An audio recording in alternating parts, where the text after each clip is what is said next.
Students, आज हम करेंगे क्लास 12th का चैप्टर 5 कंटिन्यूटी एंड डिफरेंशिएबिलिटी। ये चैप्टर डायरेक्टली रिलेटेड है लास्ट ईयर के लिमिट्स एंड डेरिवेटिव्स के साथ। तो कहने का मतलब ये है कि लिमिट्स आपको आना चाहिए, क्योंकि लास्ट ईयर हमने डिफरेंशिएट किया था कुछ फंक्शंस को, जैसे पॉलिनोमियल फंक्शंस हो गए, ट्रिग्नोमेट्रिक फंक्शंस हो गए। ठीक है, I hope you remember that. और उसके बाद इस चैप्टर में जो हम करने जा रहे हैं, जो सबसे सिग्निफिकेंट चीज है, वो हम करेंगे to establish a relationship between continuity and differentiability. ठीक है, लेटर ऑन ये जो एसोसिएशन चलती है इंटेग्रल्स तक, तो कहने का मतलब ये है कि जब तक हमें कंटिन्यूटी लिमिट्स नहीं आएंगे, कंटिन्यूटी समझना मुश्किल है। कंटिन्यूटी नहीं आएगी, डिफरेंशिएबिलिटी समझना मुश्किल है। डिफरेंशिएबिलिटी नहीं आएगी तो relationship between certain functions establish करना मुश्किल है। और अगर ये सारी चीजें नहीं आएंगी तो फिर इंटेग्रल समझना मुश्किल है। तो कहने का मतलब है कि this all is inter related. I hope you must have understood कि मैं कहना क्या चाहता हूं। हाउएवर, ये सारा कुछ जैसा आपको पता है कि कैलकुलस है, तो कैलकुलस में चेन के साथ ये सारी चीजें चलती हैं, तो हमें ये सारी चीजों का पता होना चाहिए। अगर आपको कुछ भी क्लियर नहीं है तो please do get in touch with me, या फिर आप अपनी +1 की बुक खोल के, और +2 की बुक तो है ही आपके पास, तो उनका रेफरेंस जरूर लीजिएगा। तो चलिए जी, अब शुरू करते हैं अपना most significant topic of chapter 5, that is continuity and differentiability. अगर मैथमेटिक्स की बात करें तो क्योंकि कंटिन्यूटी समझने से पहले हमें लिमिट समझना पड़ेगा, और अगर हम मैथमेटिक्स की बात करें तो लिमिट होती क्या है। एक्चुअल में a limit is the value of a function that approaches as the input to some value. ठीक है, कहने का मतलब क्या है, जैसा ये थोड़ा सा आपको +1 का ओवरव्यू दे रहा हूं। जिन बच्चों ने +1 में ये चैप्टर अच्छे से नहीं किया था, उनके लिए उनको पता होना चाहिए कि लिमिट का मतलब क्या है। जैसे मैं आपको एक बड़ी अच्छी सी एग्जांपल देता हूं।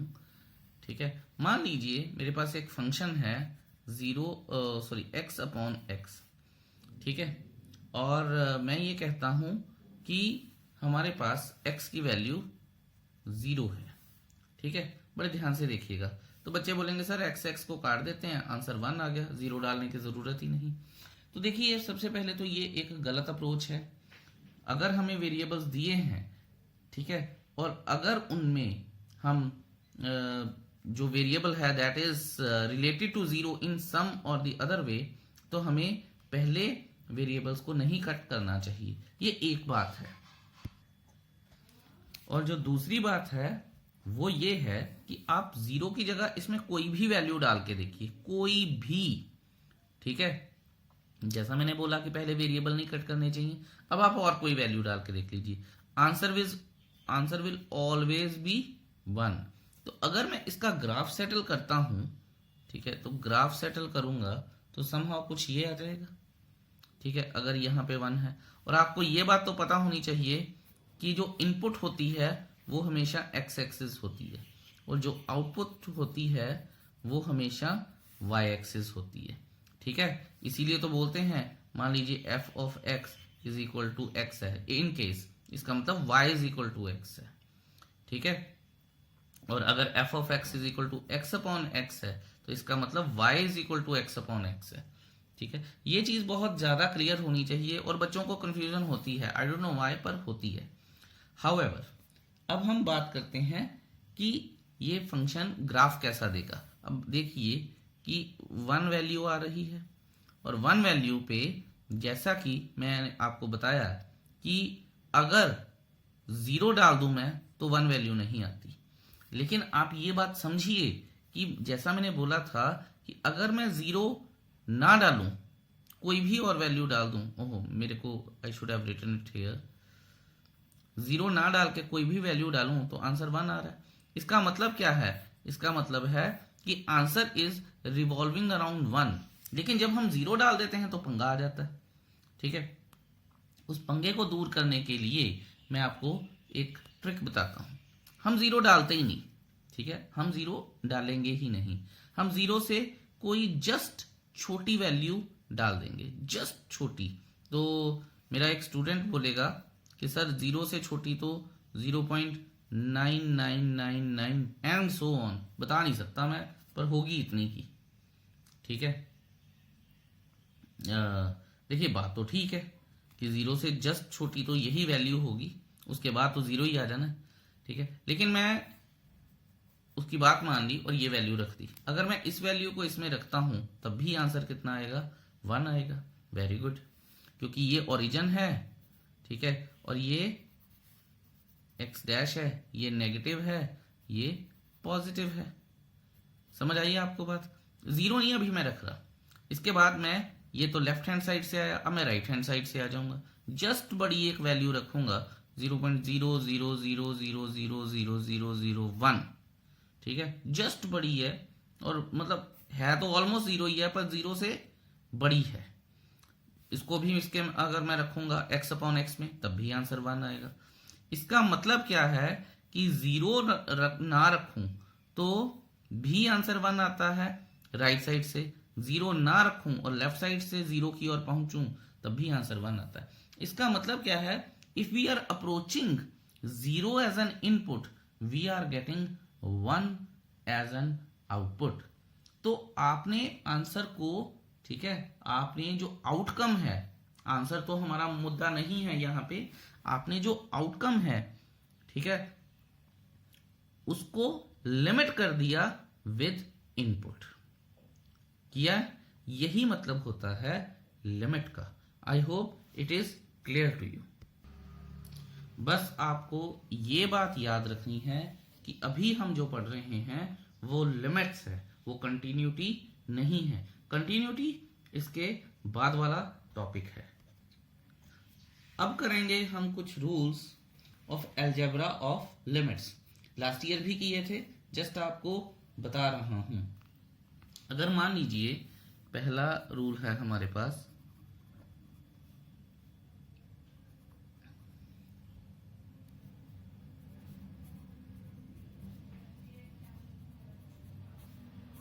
ये है, ठीक है, तो ये जो है लिमिट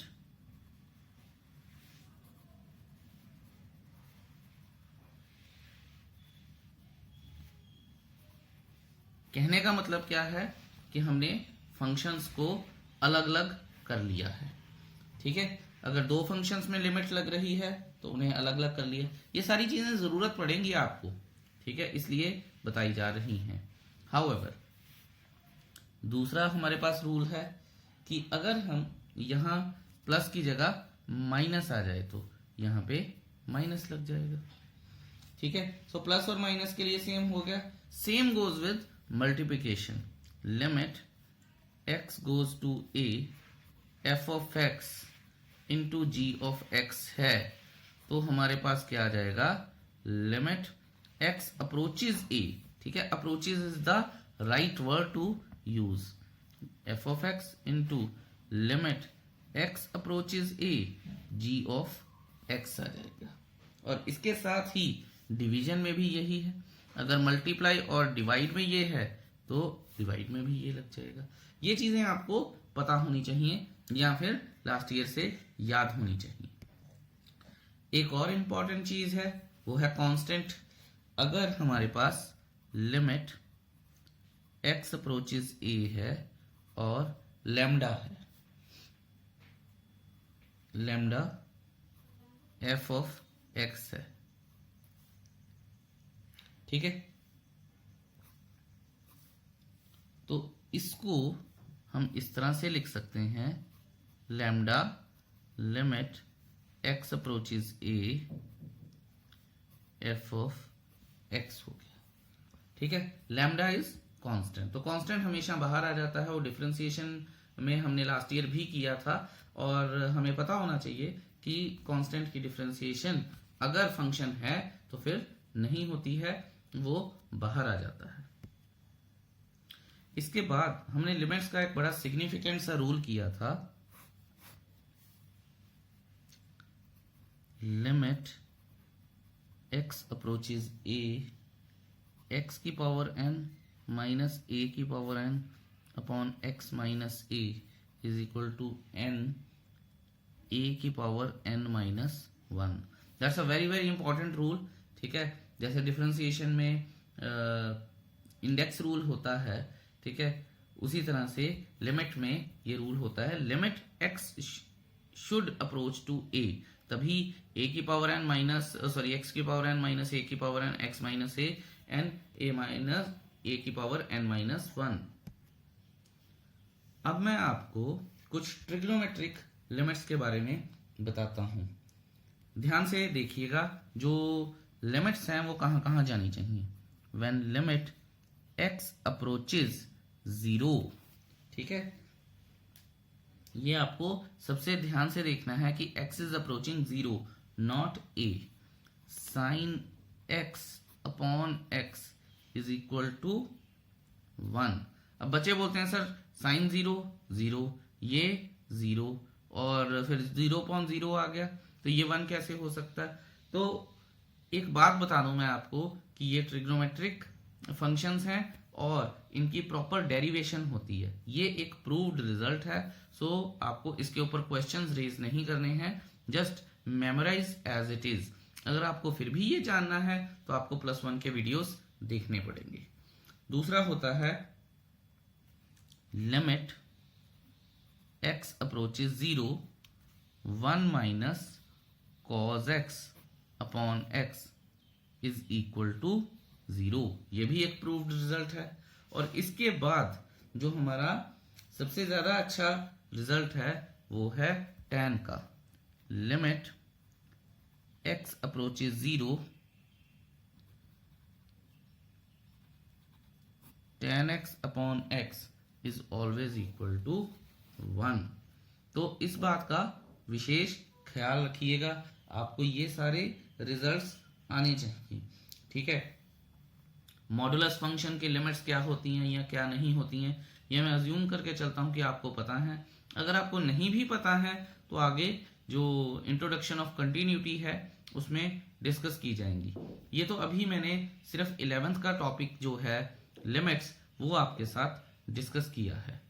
हाउएवर अब हम करेंगे कंटिन्यूटी। Let's see. चलिए जी, अब एक एनसीईआरटी के फंक्शन की बात कर लेते हैं जो कि गिवन है हमें। f of x is equal to, एक फंक्शन दिया है जिसकी वैल्यू 1 होनी चाहिए if x is less than equal to 0 और 2 होनी चाहिए if x is greater than 0। तो दो तरीके होते हैं, हम देख लेते हैं कि हमें समझना क्या है और किस तरह से समझना है। लेट्स से कि मैं इसका एक ग्राफ ड्रॉ करने की कोशिश करता हूं। ठीक है, ये आपको पता है x एक्सिस है, ये ओरिजिन है, ये y एक्सिस है। और रिलेशन फंक्शन में यहां हम पुरानी क्लास में भी पढ़ के आए थे कि x एक्सिस पे अगर f ऑफ x है तो जो x एक्सिस है वो इनपुट सेट है और जो y एक्सिस है वो आउटपुट सेट है। ठीक है, अब आप ये देखिए कि ये एक कांस्टेंट फंक्शन है कि मैं x की कुछ भी वैल्यूज डाल दूं, ठीक है, तो हमारे पास आउटपुट क्या आएगी, 1 आएगी। यही मतलब है इसका। तो आप ये देखिए कि मैं आउटपुट 1 करता हूं, मान लीजिए यहां पे कहीं है, तो ये 0,1 हो गई यहां पे। ठीक है, यहां पे क्या है, अब आप इसको इस डायरेक्शन में ले जाइए क्योंकि लेस देन इक्वल टू 0 है, यानी 0 या 0 से छोटी वैल्यू, मैं कोई भी वैल्यू डालता जाऊंगा, कोई भी। ठीक है, आंसर क्या आता जाएगा, 1। सो कांस्टेंट फंक्शन हो गया। और मैंने इसको डार्क कर दिया, जो लास्ट ईयर हम 6th चैप्टर में भी सीख के आए थे, मैंने इसको डार्क कर दिया। It means 0 is included, input 0 is included in that output 1। अब हम बात क्या करेंगे कि आंसर 2 है if x is greater than 0। अब ग्रेटर देन 0 है यानी इस साइड पे, लेकिन ये 0 नहीं है x यहां पे, तो मैं इसको डार्क नहीं करूंगा, मैं इसको हॉलो छोड़ दूंगा। ठीक है, या इसको हम ऐसे भी बोलते हैं कि हमने नॉट से रिप्रेजेंट कर दिया इसे, और अब मैं इसको इस साइड पे ले जाऊंगा। अगर ये मेरा 2 है तो ये 0,2 हो गया। आई होप ये आपको ग्राफ क्लियर है।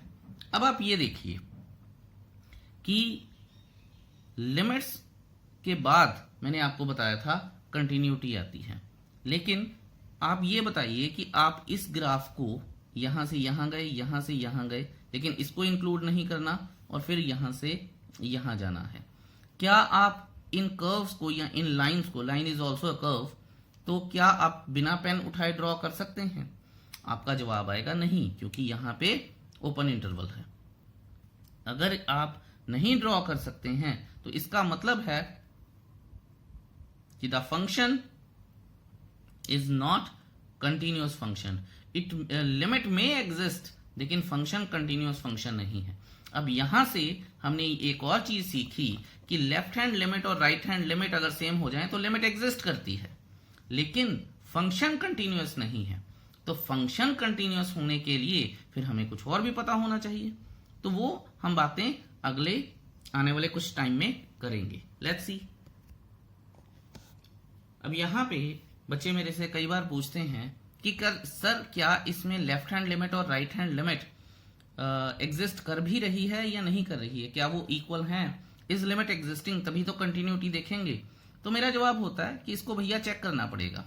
लेफ्ट हैंड लिमिट, ठीक है, आई होप आपको याद होगा, यही करते थे लिमिट, और क्योंकि जीरो है हमारा पॉइंट ऑफ कॉन्टेम्पलेशन, तो अगर आपको याद हो ऐसे करते थे और एफ ऑफ एक्स करते थे, ठीक है, इज इक्वल टू, अब आप ध्यान देखिएगा, ध्यान से देखिएगा, फंक्शन क्या है? 1।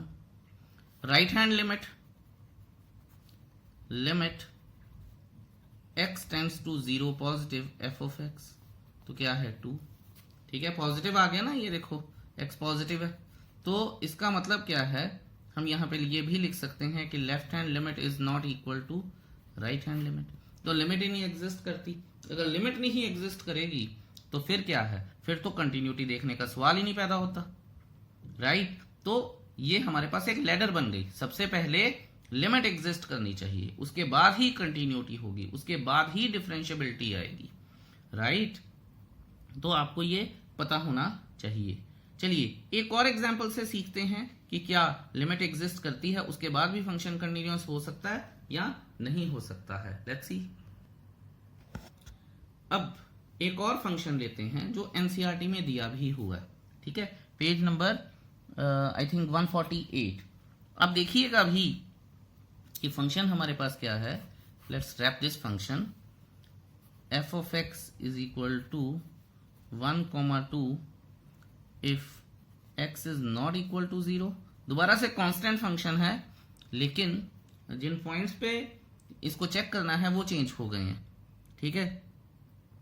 पहले ग्रेटर देन इक्वल टू था, लेस देन इक्वल टू था और ग्रेटर देन था। अब सिंपल उन्होंने बोल दिया कि एक पॉइंट पे x is not equal to 0। अगर इनपुट नॉट इक्वल टू 0 है तो आउटपुट 1 है, अगर इनपुट 0 है तो आउटपुट 2 है। अब आप ये देखिए, दो तरीके से समझाते हैं और आराम से बात करेंगे इस बारे में। ये देखिए, अगर मैं लेफ्ट हैंड लिमिट करता हूं, लिमिट x बिलोंग्स टू 0 यानी x टेंड्स टू 0, यानी 0 मुझे नहीं देखना है, 0 के लेफ्ट साइड या राइट साइड देखना है। तो इसमें तो लेफ्ट हैंड लिमिट है तो मैं लेफ्ट साइड पे देखूंगा। आंसर क्या आएगा? 1। लिमिट x बिलोंग्स टू 0 या x टेंड्स टू 0 और राइट हैंड लिमिट की बात कर रहा हूं, फंक्शन क्या आ गया? 1। यहां से हमें क्या पता चलता है? Left hand limit is equal to right hand limit. इसका मतलब लिमिट एग्जिस्ट करेगी, ठीक है, लिमिट एग्जिस्ट करेगी, उसके बाद ही मैं देखूंगा कि फंक्शन कंटिन्यूअस है कि नहीं है। चलिए इसको थोड़ा सा ग्राफ से भी ड्रॉ करके देखते हैं और हम पता लगाने की कोशिश करते हैं कि क्या ये अपना लिमिट कंटिन्यूअस है भी है कि नहीं है। यह फंक्शन, ये 0 है, ये x है, ये x डैश है, ये y है, ये y डैश है। अब आप ये देखिए और ध्यान से देखेंगे हम, अगर x, पहले तो x 0 है तो y कितना है? 2। लेट्स से ये 2 है पॉइंट, तो 0,2 हो गया। अगर x 0 नहीं है तो y कितना है? 1। लेट्स से ये 1 है, ये 1 है और ये 2 है। तो अब आप ये देखिए कि इस 1 पे हॉलो आ जाएगा, नॉट आ जाएगा, और मैं अगर x के लेफ्ट साइड पे इफ x टेंड्स टू 0 यानी x जो है 0 की तरफ आ रहा है, 0 नहीं है याद रखेंगे, तो आउटपुट क्या है 1। और अगर राइट साइड से आ रहा है 0 की तरफ तो भी आउटपुट क्या है 1। पर जैसे ही 0 आता है तो आउटपुट क्या है 0 नहीं है। अगर हम इस फंक्शन को भी देखें तो मुझे यहां पे जाके रुकना पड़ेगा, क्योंकि मैं y एक्सिस पे नहीं अपना पेन ला सकता, क्योंकि y एक्सिस पे तो x 0 है और यहां से फिर मुझे उठा के चलना पड़ेगा। इसलिए जो बात मैंने आपको पहले बताई थी उससे ये तो बात प्रूव हो गई है कि हमारे पास ये जो फंक्शन है ये कंटिन्यूअस नहीं है। लेकिन हर जगह थोड़ी हम ग्राफ ड्रॉ करके कर्व्स ड्रॉ करके देखेंगे, तो कोई ना कोई रूल होना चाहिए। अब वो रूल क्या आएगा वो देखते हैं। देखिए रूल क्या है कि अगर left hand limit is equal to right hand limit है, is equal to f of x है at any value of x, तो जो लिमिट क्या है वो कंटिन्यूअस हो जाती है। जैसे इस जगह पे left hand limit is equal to right hand limit, और एफ ऑफ 0 क्या है, एफ ऑफ 0 क्या है हमारे पास, या मैं आपको यहीं पे करके दिखाता हूं। एफ ऑफ 0 क्या है हमारे पास, एफ ऑफ 0 2 आ रहा है, इज नॉट इक्वल टू 2, तो फिर क्या है ये जो फंक्शन है ये नॉट कंटिन्यूअस फंक्शन है। ठीक है, सो हमें पता चला कि लेफ्ट हैंड लिमिट और राइट हैंड लिमिट सेम होनी चाहिए लिमिट एग्जिस्ट करने के लिए। फिर left hand limit right hand limit अगर सेम है तो हम आगे बात करेंगे एफ ऑफ एक्स, तीनों की वैल्यू अगर सेम आ जाती है, जो कि हम आगे करेंगे भी, तो फिर हमारे पास क्या आएगा कि यस द लिमिट और the function is a continuous function, curve continuous है। ठीक है, और उसके बाद ही हम ये देखेंगे कि वो डिफरेंशिएबल है भी है कि नहीं है। यहां से हमें ये पता होना चाहिए और कंप्लीटली पता चलना चाहिए। आई होप ये आपको क्लियर हो गया होगा। अगर आपको फिर भी कोई परेशानी है मुझसे जरूर पूछिएगा, मैं आपको जरूर बताऊंगा। अब जो बातें मैं बोलूंगा उन्हें आप नोट कर लीजिएगा। जो बात हमारे पास है कि कंटिन्यूटी क्या होती है, continuity means a graph without break. I hope that's clear to you. ठीक है, continuity means a graph without break. और मैं आपको बता दूं कि कई बच्चों को ये चीज क्लियर नहीं होती है, छोटी क्लासेस में क्लियर नहीं होती है कि जो कर्व होती है और या जो लाइन होती है that is known as the graph. Okay, ध्यान रखिएगा इस बात का। चलिए अब चलते हैं नेक्स्ट पेज पे और कुछ और इंफॉर्मेशन देखते हैं कि हमें क्या मिलती हैं कंटिन्यूटी से। तो चलिए जी, अभी तक की डिस्कशन से हमने सीखा कि अगर LHL is not equal to RHL तो लिमिट एग्जिस्ट नहीं करेगी। लिमिट क्यों नहीं एग्जिस्ट करेगी, क्योंकि कंटिन्यूअस नहीं होगा फंक्शन, क्योंकि लिमिट नहीं एग्जिस्ट करती। ओके, दूसरी बात है कि अगर if LHL is equal to RHL है and is not equal to f of x है तो फंक्शन कंटिन्यूअस नहीं है, क्योंकि हमने देखा अभी कि जो x वाली वैल्यू है वहां पे रुकना पड़ जाएगा हमें, और जैसे ही हम रुकेंगे हमारे पास जो लिमिट है वो एग्जिस्ट नहीं करेगी। ठीक है, सो इन चीजों से हमें ये चीजों का ज्ञान हो जाता है कि लिमिट कब एग्जिस्ट करेगी, और अगर लिमिट एग्जिस्ट करती भी है तब भी फंक्शन डिसकंटिन्यूअस हो सकता है। राइट, अगर इसको हल्का फुल्का सा डायग्राम से भी समझना हो तो हम समझ सकते हैं। देखिए कि हमारे पास ऐसे कोई XY प्लेन है, मान लीजिए ये ऐसे आ रहा है और हम इसको इस तरह से लिखते हैं एंड आई डार्क दिस। ये देखिए इसका मतलब क्या है, ये कंटिन्यूअस है। ठीक है, और अगर मुझे यही देखना हो कि ये अगर मान लीजिए a है, ये x है, तो limit f of x tends to a is equal to l है। लेट्स से ये l वैल्यू डाल देते हैं हम। तो इसका मतलब क्या है कि f of a is equal to l है, तो ये फिर फंक्शन क्या बन जाएगा, कंटिन्यूअस फंक्शन बन जाएगा।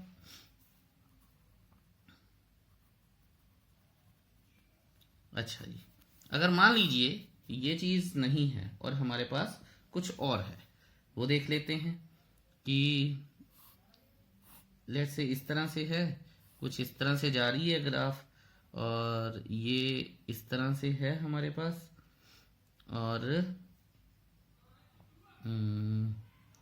ये और ओके, ये इस तरह से है एंड ये इस तरह से है।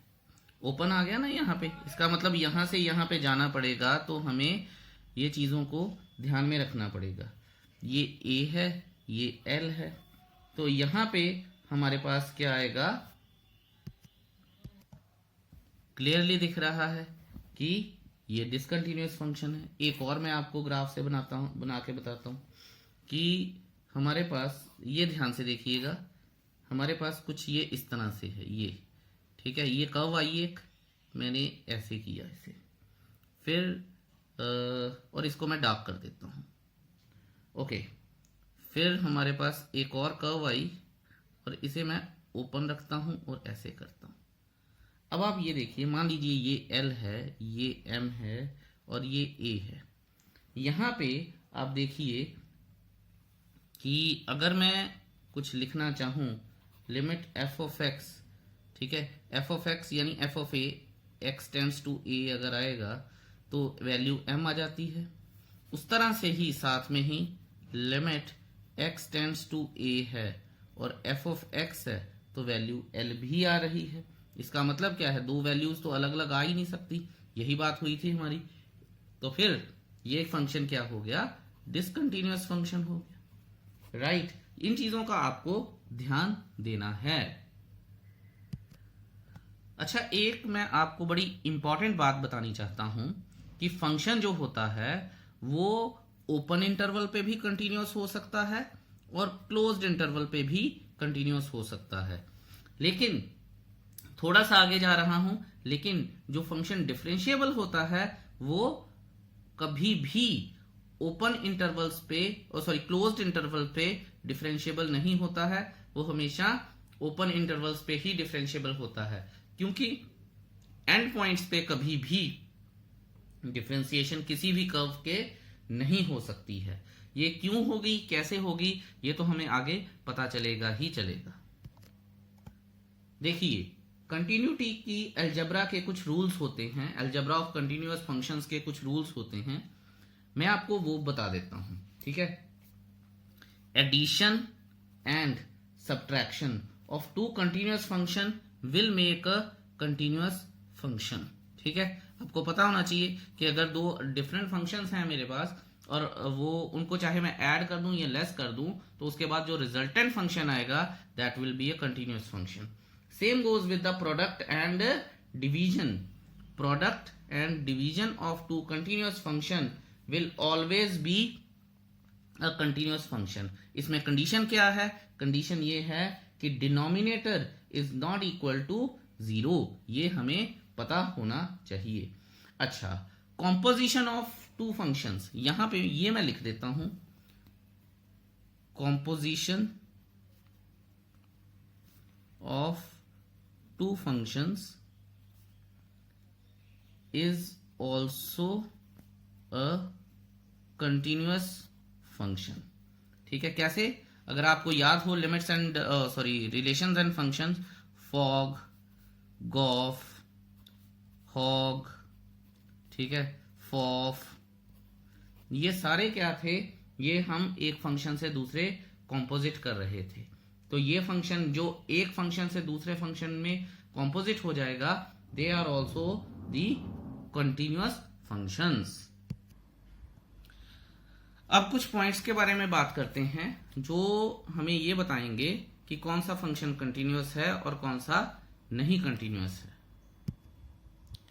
चलिए, कौन सा फंक्शन कंटिन्यूअस है और कौन सा नहीं कंटिन्यूअस है। चलिए जी, अब देखते हैं। हर एक, याद रखेंगे अब हम, हर एक पॉलिनोमियल फंक्शन जो होते हैं वो हमेशा ही क्या होते हैं, कंटिन्यूअस होते हैं। Polynomial functions are continuous everywhere. ठीक है, ओके। उसके बाद हमारे पास आ जाते हैं ट्रिग्नोमेट्रिक फंक्शंस। ट्रिग्नोमेट्रिक फंक्शंस में भी जो साइन एक्स है, कॉज एक्स है, मॉडुलस एक्स है, याद रखिएगा मैं कंटिन्यूटी की बात कर रहा हूं, आर कंटिन्यूअस एवरीवेयर। और जब एवरीवेयर का मतलब है तो वो क्या है, वो होता है इन इट्स डोमेन। ठीक है, first chapter in its domain. अगर आपको नहीं भी पता है तो इतना परेशान होने वाली बात नहीं है, आपको क्वेश्चन में बता दिया जाएगा। हाउएवर जो tan x है, ध्यान से देखिएगा, tan x is a continuous function everywhere, और क्या किसमें नहीं होता है, एक्सेप्ट इट्स ऑड मल्टीपल्स। ठीक है, आप ये नोट जरूर कीजिएगा जो मैं आपको बता रहा हूं।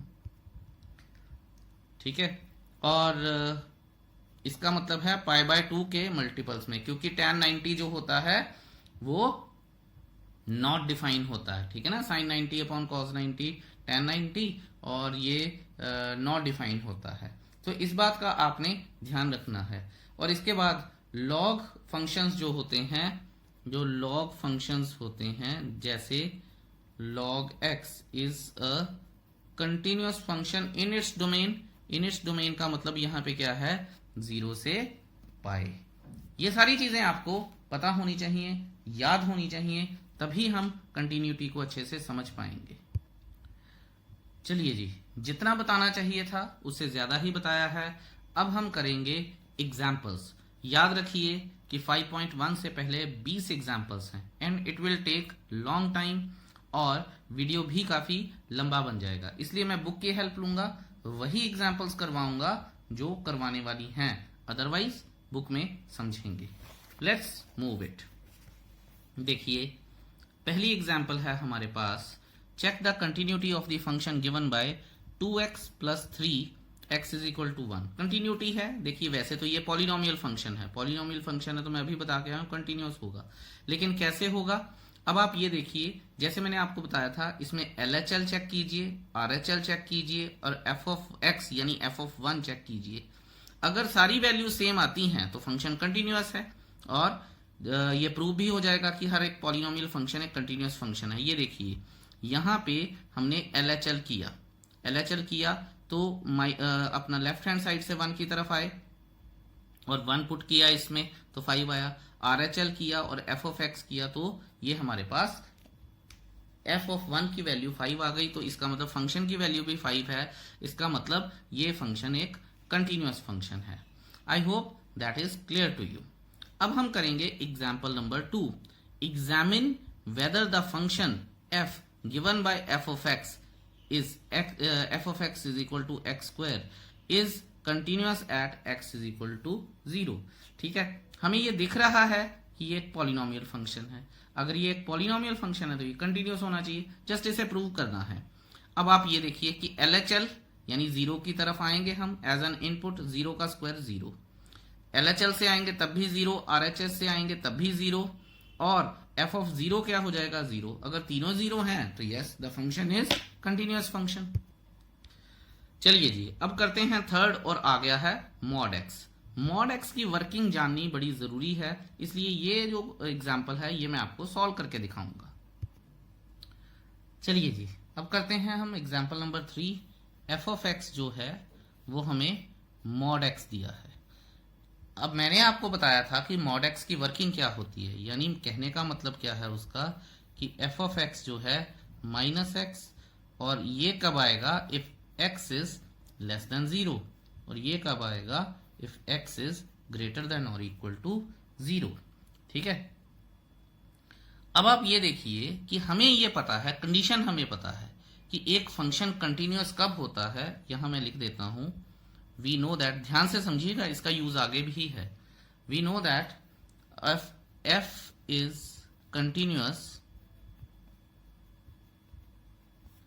At x is equal to 0 if, ठीक है, LHL is equal to RHL is equal to f of 0, that is ठीक है, limit x tends to 0 f of x is equal to, यहाँ f ऑफ x ही लिख दीजिए, उसके बाद हम यहाँ पे लिख लेंगे limit x tends to 0 positive f of x is equal to f of 0। ये हमारे पास लिमिट का मतलब होता है। अब ध्यान दीजिएगा, ठीक है, एनसीईआरटी में बड़ा कम करके इसको बताया गया है, मैं थोड़ा सा इलेबोरेट करके बताऊंगा। Left hand limit, left hand limit को अगर हम लिखेंगे, ये सारा +1 का काम है, लेकिन +1 में +2 में भी अगर कोई सीखना चाहे तो इसको बड़े अच्छे से सीखा जा सकता है, क्योंकि एज इट इज आता है। अब आप ये देखिए, ध्यान से देखिएगा, ठीक है, मैं वैसे आपको बता के आया हूं कि जो मॉडुलस फंक्शन है वो कंटिन्यूअस होते हैं। अब वो होते कैसे हैं वो देखते हैं। Limit x tends to 0 modulus of x, f of x तो यही तो था, ठीक है। तो अब आप ये देखिए, क्योंकि मेरे को ये लेफ्ट हैंड लिमिट है, अब मैं लेफ्ट हैंड लिमिट की वैल्यू डालने जा रहा हूं। ध्यान से देखिएगा, क्योंकि अब लिमिट इंसर्ट होने वाली है। जैसे ही लिमिट इंसर्ट हुई, मॉडुलस x में ये लिमिट इंसर्ट हो गई। x टेंड्स टू 0 नेगेटिव है ना, या आप लिख लीजिए, इसको थोड़ा सा बेहतर बना देते हैं, क्योंकि 0 है, अगर और कोई नंबर होता तो बड़ा आसान हो जाता। तो x टेंड्स टू 0, अब मैंने नेगेटिव नहीं लगाया है, नेगेटिव इसको दे दिया है, ठीक है। इसके बाद मेरे पास क्या आएगा, इसके बाद मेरे पास आएगा 0। I hope that is clear to you, क्योंकि मॉड से बाहर जो भी जाएगा, इसको इस तरह से भी लिखा जा सकता है। मैं आपको एक और बात बतानी चाहूंगा, ठीक है, ये चीज, और इस बात का बड़ा ध्यान रखना है कि मैंने पहले भी बताया है, मॉड के बाहर प्लस माइनस लगा होता है। अगर अंदर माइनस है तो बाहर वाला माइनस आ जाएगा, अगर अंदर प्लस है तो बाहर वाला प्लस रह जाएगा, ठीक है। उसी की वर्किंग है ये, और कुछ नहीं है। अगर आप इसको डायरेक्ट भी लिखना चाहते तो आप इसको ये लिख सकते थे, x इज इक्वल टू 0, ये भी लिख सकते थे, कुछ भी लिख सकते थे, क्योंकि मॉडुलस है तो बाहर तो पॉजिटिव ही आएगा। अब हम बात करते हैं RHL की। Limit x tends to 0 positive f of x, ठीक है, यहां मैं लिखूंगा limit x tends to 0 positive modulus of x, ठीक है। और फिर क्या आएगा, अगर मैंने इसको अंदर पॉजिटिव दे दिया तो लिमिट x टेंड्स टू 0, अब पॉजिटिव हट गया क्योंकि पॉजिटिव इसको मिल चुका है, ठीक है, और इज इक्वल टू 0 आ जाएगा। तो LHL और RHL इक्वल हो गया। अब हम करते हैं now f of x at x is equal to 0, therefore f of 0 is equal to modulus of 0 is equal to 0। So हम यहां पे लिखेंगे कि हियर या हेंस f ऑफ नहीं, LHL is equal to RHL is equal to f of 0, therefore f is a continuous function at x is equal to 0। ये हो गया हमारा कंप्लीट सॉल्यूशन एग्जाम्पल 3 का, और ये 2 नंबर में आ भी जाती है कई बार, आपको जस्ट पता होना चाहिए, कोई बड़ी बात है नहीं है। So I hope that is clear to you. अब चलते हैं एग्जाम्पल नंबर 4 की तरफ। आगे जाने से पहले मेरे मन में जस्ट एक थॉट आया है कि मैं इसका डायग्राम भी बना के बता दूंगा आपको, क्योंकि मेरी एक स्टूडेंट है, उन्होंने मेरे से पूछा था एक क्वेश्चन कि sir modulus function continuous function कैसे है। तो जस्ट आपको बताने जा रहा हूं, क्योंकि यहाँ पे x इज इक्वल टू 0 था, तो ये देखिए ये 0 है, यहां से ये गया यहाँ। आप इस कर्व को बिना पेन उठाए लगा सकते हैं। डिफरेंशिएशन की बात नहीं मैं कर रहा, कंटिन्यूटी की बात कर रहा हूं। तो कंटिन्यूटी तो हो सकती है, इधर से इनफाइनाइट, इधर से इनफाइनाइट, इधर से 0।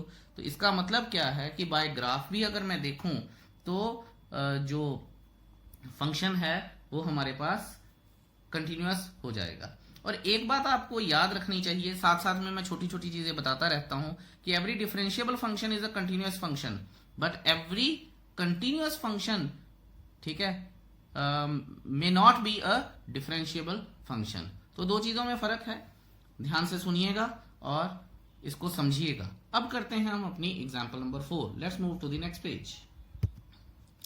चलिए जी, अब आ गए हैं हम एग्जाम्पल नंबर 4 पे, और उन्होंने बोला है कि शो दैट, ये जो एक फंक्शन दिया है हमें, is not continuous at x is equal to 0। और साफ दिख भी रहा है, अगर आपने पूरा वीडियो प्रॉपरली देखा है तो आप देखेंगे यहाँ पे LHL और RHL इक्वल आ जाएंगे, पर f ऑफ x सेम नहीं आएगा, इसलिए ये फंक्शन जो है ये कंटिन्यूअस नहीं होगा। लिमिट एग्जिस्ट करेगी पर कंटिन्यूअस नहीं होगा। ठीक है, फिर भी मैं आपको थोड़ा सा करके बता देता हूं कि left hand limit at x tends to 0, limit x tends to 0, आपको पता होना चाहिए माइनस लगता है। ठीक है, f ऑफ x, ध्यान से देखिएगा। अब मैं h का यूज बताऊंगा आपको कि h यूज कैसे होता है, ये बहुत ध्यान से आपको देखना चाहिए। ठीक है, क्यों h का यूज इसी में इंट्रोड्यूस क्यों कर रहा हूं मैं, क्योंकि h आसान भी है इस क्वेश्चन में यूज करना और इजीली समझ भी आता है। अच्छा, आप ये देखिए कि limit when h goes to 0, और ये माइनस वाला साइन फिर उड़ जाता है व्हेन h गोज टू 0, +1 आपको याद होगा। ठीक है, तो f of 0 minus h, x की जगह पे अब क्या आ गया, ठीक है, 0 माइनस h। आप x माइनस h भी लिख सकते थे, हमने क्योंकि x हमें पता है x टेंड्स टू 0 था, तो इसलिए मैंने सीधा 0 माइनस h लिख दिया है। ठीक है, अब ध्यान रखिएगा, बहुत ध्यान से अब देखिएगा कि अब हमें क्या करना है। और आप ये देखिए कि लिमिट यहां पे क्योंकि x टेंड्स टू 0 है, x is not equal to 0 है, तो मेरे पास फंक्शन कौन सा लगेगा, मेरे पास फंक्शन ये वाला लगेगा। Limit h tends to 0, f of h की जगह पे अब आ जाएगा माइनस h का क्यूब, या तो 0 माइनस h लिख देता या सीधा माइनस h लिख दूंगा, तो ये आ जाएगा। अगर अब मैं वैल्यू डालूंगा, अब मैं अगर वैल्यू डालता हूं h की, तो क्या आ जाएगा, 0 का cube plus 3 is equal to 3। अब बच्चे पूछते हैं सर अगर x इज इक्वल टू 0 डाल देते तो क्या हो जाता, कुछ नहीं होता, सेम आंसर 3 आता। लेकिन मुझे यहाँ पे आपको h की वर्किंग सिखानी थी, क्योंकि आगे यूज होगी और फिर वो कॉम्प्लेक्स क्वेश्चंस आ जाते हैं, तो बच्चों को h की वर्किंग सीखने में दिक्कत आती है। इसी तरह से मैं RHL करता हूं अब। ठीक है, आपको तो नीचे ही करना है, मैं आपको RHL करके बताता हूं। At x tends to 0, limit x tends to 0 plus f of x आ जाएगा। Limit h tends to 0, x को रिप्लेस करके मैंने h लगा दिया, तो क्या आएगा, f ऑफ 0 प्लस h आ जाएगा। ठीक है, h हमेशा राइट साइड पे ही रहेगा, ये बात आप ख्याल रखिएगा। Limit h tends to 0, h का क्यूब प्लस 3 आ जाएगा। अगर h का क्यूब प्लस 3 आ गया तो 0 प्लस 3 आ जाएगा, इज इक्वल टू 3 आ जाएगा। इसका मतलब क्या है कि LHL is equal to RHL आ गया। ठीक है, now f of x at x is equal to 0 लिखेंगे हम। f ऑफ x क्या है, so f of 0 is equal to f of 0 क्या है, 1। सो यहां मैं लिखूंगा here LHL is equal to RHL is not equal to f of x. Hence, f is not continuous at, hence f is not continuous at x is equal to 0. That is the answer of this example. I hope आपको ये समझने में कोई भी परेशानी नहीं आई होगी। अब हम करते हैं एग्जाम्पल नंबर 5, और ये बड़ी सीधी सीधी सी एग्जाम्पल है, क्योंकि एक कांस्टेंट फंक्शन है। कांस्टेंट फंक्शन हमेशा कंटिन्यूअस होता है, लेकिन बच्चे कहते हैं सर आप ये बता तो देते हो, लेकिन हमें पता कैसे चलेगा कि कांस्टेंट फंक्शन कंटिन्यूअस फंक्शन होता कैसे है। तो उसको अब हम प्रूव करते हैं। आप वीडियो को पॉज कीजिए, एग्जाम्पल नंबर 5 की स्टेटमेंट पढ़िए, चाहे तो आप आंसर भी पढ़ सकते हैं, मुझे तो समझ आया नहीं, शायद आपको आ जाए। तो देखते हैं कि उसमें लिखा क्या है। क्वेश्चन ये है, check the point where the constant function f of x is equal to k is continuous. तो ये सारे के सारे मैं आपको बता दूं, ये 1 से लेके 20 तक नॉर्मली जितने भी एग्जाम्पल्स हैं ये सारे के सारे रूल्स हैं कंटिन्यूटी और लिमिट्स और कंटिन्यूटी के, तो आपको ये पता होने चाहिए। जैसे ये रूल बन गया है कि continuous function is always, I am so sorry मैं गलत बोल गया, constant function is always a continuous function. ठीक है, यहां पे अब हम लिखेंगे इसको कि ये होगा कैसे। आप example 5 let's see, f of x is equal to k, ठीक है, where k is a constant, where k is any constant, ये गिवन है हमें। ठीक है, ओके। अब आप ये देखिए कि let c be a real number, यहां मैं लिख देता हूं let c be a real number. I hope आपको रियल नंबर्स तो पता ही है क्या होंगे, सारे के सारे नंबर्स जितने भी होते हैं रैशनल इरैशनल सब रियल होते हैं। ठीक है, तो अगर c एक रियल नंबर है तो f is continuous eight c। अगर f कंटिन्यूअस कैसे होगा c पे, अगर ये हमारे पास LHL RHL और f of x सेम आ जाए, तो यही मतलब है ना इसका। ओके, अब आप ये देखिए कि अगर मैं लेफ्ट हैंड साइड को अगर मैं सॉल्व करता हूं तो मेरे पास क्या आएगा, लेट्स सी,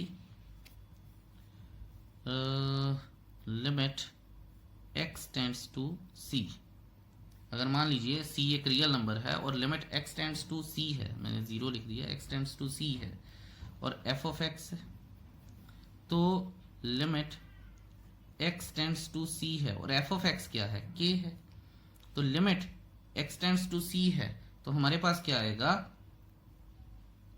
k आ जाएगा। वैल्यू मैं c की कोई डाल ही नहीं सकता, यहाँ LHL लिख लीजिए, चाहे c इस साइड से आ जाइए या इस लेफ्ट साइड से आ जाइए, और यहाँ पे RHL लिखूंगा मैं, limit x tends to c ये है, f of x आ जाएगा, limit x tends to c ये है तो k आ जाएगा। अब इसकी वैल्यू डाल दूंगा तो ये भी k आएगा। ठीक है, और अब मैं क्या करूंगा, अब मैं लिखता हूं कि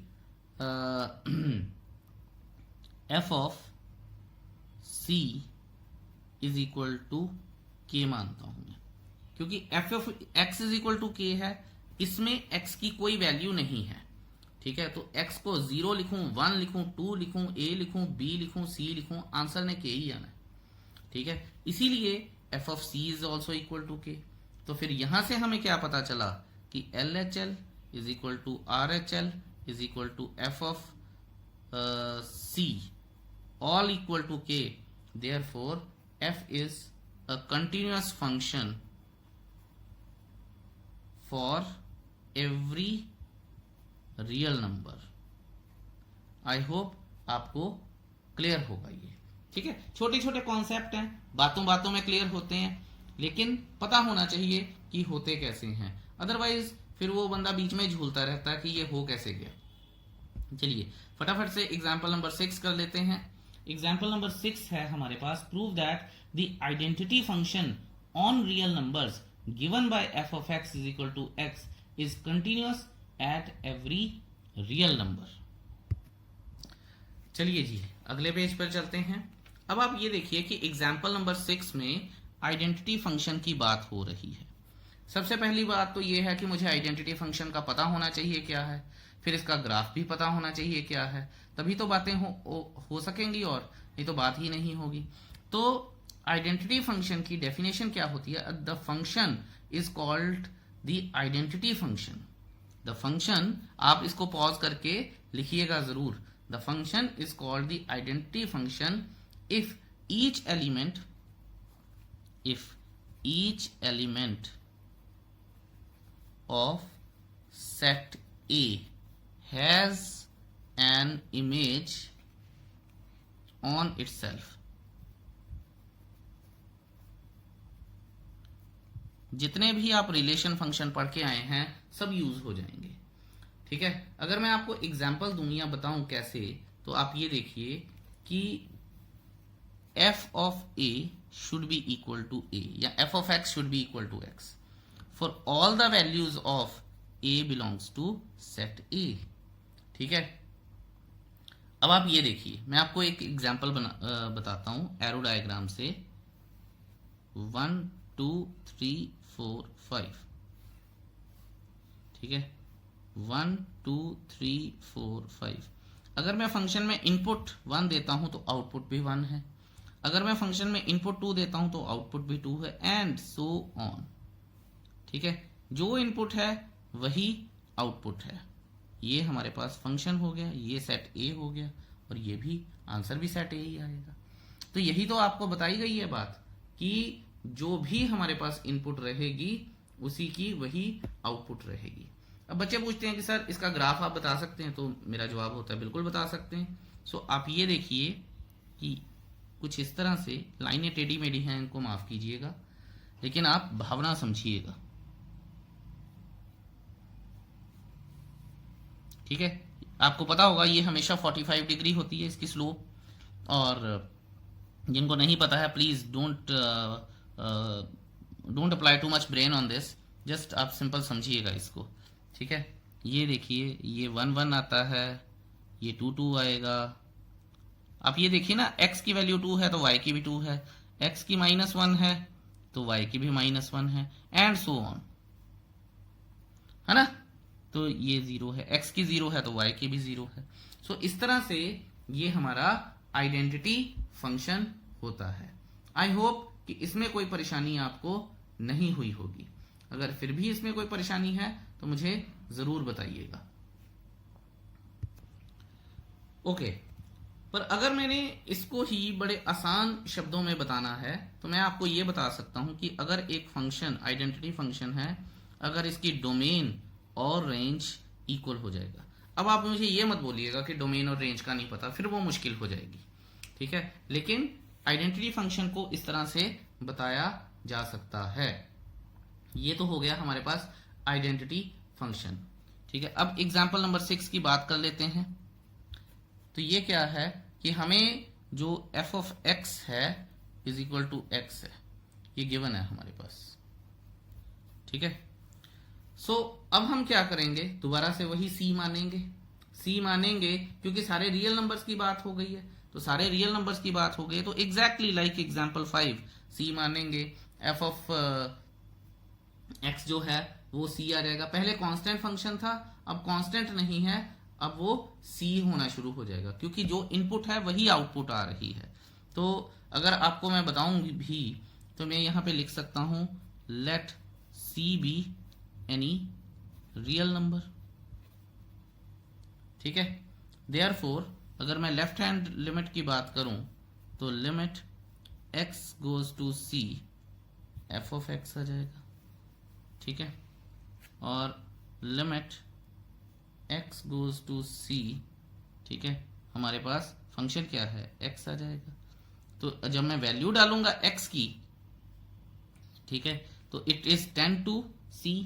तो टेंस टू c का क्या मतलब है, या मैं इसको ऐसे भी लिख सकता हूं, अब x गोज टू c, समझ आ गया आपको। तो यहां हमारे पास x आ जाएगा, फिर वैल्यू डाल दूंगा इज इक्वल टू c आ जाएगा।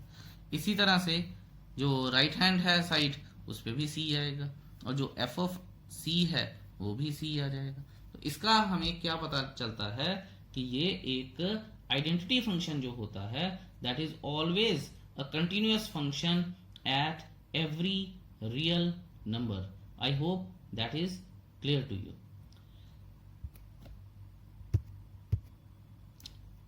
इससे एक रिजल्ट निकल के आता है कि a real function f is said to be continuous function if it is continuous at every point in the domain of f।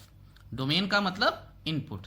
अगर एक रियल फंक्शन है जिसकी डोमेन में रियल नंबर पुट किया जा रहा है और आउटपुट भी रियल नंबर आ रही है तो वो फंक्शन हमेशा कंटिन्यूअस फंक्शन होगा। ठीक है, ये भी एक लॉजिक है जो आपको याद होना चाहिए। अब करते हैं हम अपनी एग्जाम्पल नंबर 7। उन्होंने बोला है is the function define f of x is equal to modulus x is continuous function. ठीक है, एग्जैक्टली ये 3 की तरह ही है but there are certain changes. वो चेंजेस क्या है वो देख लेते हैं। Let me write the statement first. चलिए जी, एग्जाम्पल नंबर 7 बोल दी गई है हमारे पास। तो ये सारी चीज़ें गिवन थी, मॉडुलस एक्स था, मैंने उससे फिर एक फंक्शन सा ड्रॉ कर लिया है, इसको एफ ऑफ एक्स बोल देते हैं कि x is less than zero है तो हमारे पास जो वैल्यू है माइनस एक्स आएगी, और अगर पॉजिटिव है तो हमारे पास पॉजिटिव या ज़ीरो है तो एक्स है। अब वैल्यूज़ क्या क्या आएंगी वो देखते हैं। अच्छा, अब उन्होंने बोला है कि क्या ये कंटिन्यूस फंक्शन है, तो क्योंकि मॉड फंक्शन है इसका आंसर तो मुझे पता है कि वो कंटिन्यूस है, लेकिन अब वो कंटिन्यूस है कैसे, अब मुझे ये देखना है। और जब आप ये देखेंगे तो आप ये भी चेक कीजिएगा कि ये थर्ड एग्जाम्पल से डिफरेंट कैसे है। देखिए, इस क्वेश्चन में हमें कंटिन्यूटी चेक करनी है 3 पॉइंट्स पे, x is equal to 0, x is less than 0, x is greater than 0। इन 3 पॉइंट्स पे मुझे कंटिन्यूटी चेक करनी है। तो मैं केस बना लेता हूं, case 1 when x is equal to 0। F of x होता है ना, ये LHL ये RHL, तो आपको पता होगा। अच्छा, when x is equal to 0 तो मैं यहां पे ये देखता हूं कि मुझे f of 0 is equal to modulus of 0 is equal to 0 आ जाएगा, कोई परेशानी नहीं है।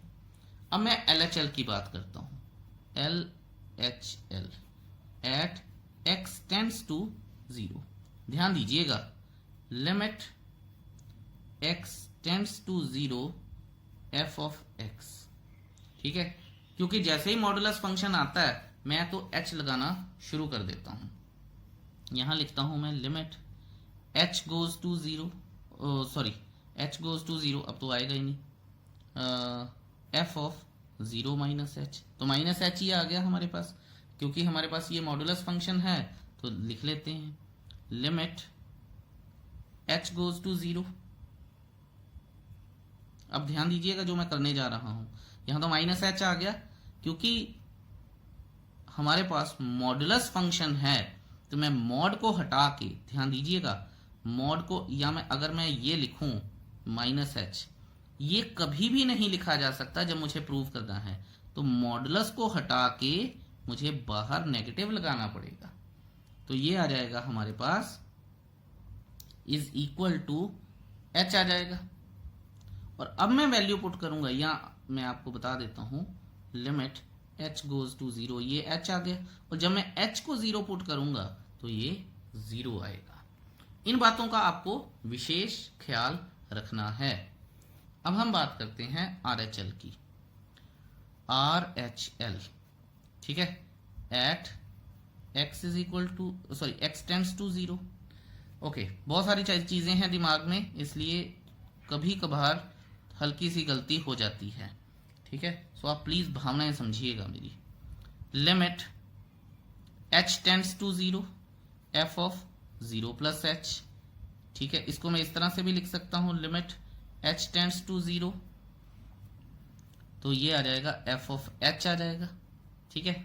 और h क्या है हमारे पास, मॉडुलस फंक्शन है, तो यहां में मैं क्या लिख सकता हूं, लिमिट h गोज टू 0, बाहर भी प्लस लगेगा और अंदर भी प्लस है तो ये h आ जाएगा, ठीक है। तो h इसको इस तरह से भी लिखा जा सकता है, अब हम h आ जाएगा, और h की वैल्यू जैसे ही डालूंगा ये 0 बन जाएगा।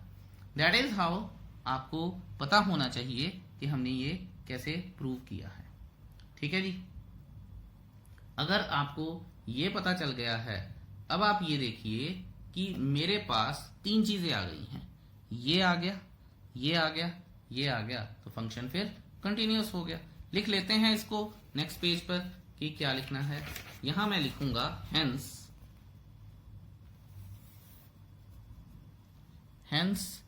f of x is equal to modulus x is continuous at all points. Therefore, f is a continuous function at x belongs to R। ठीक है जी, तो बस चीजें सेम हैं, बार बार उनको अलग अलग तरीके से करके बताया गया है। अभी तक तो आपको याद हो गया होगा कि मॉडुलस फंक्शन जो होते हैं वो कंटिन्यूअस फंक्शंस होते हैं।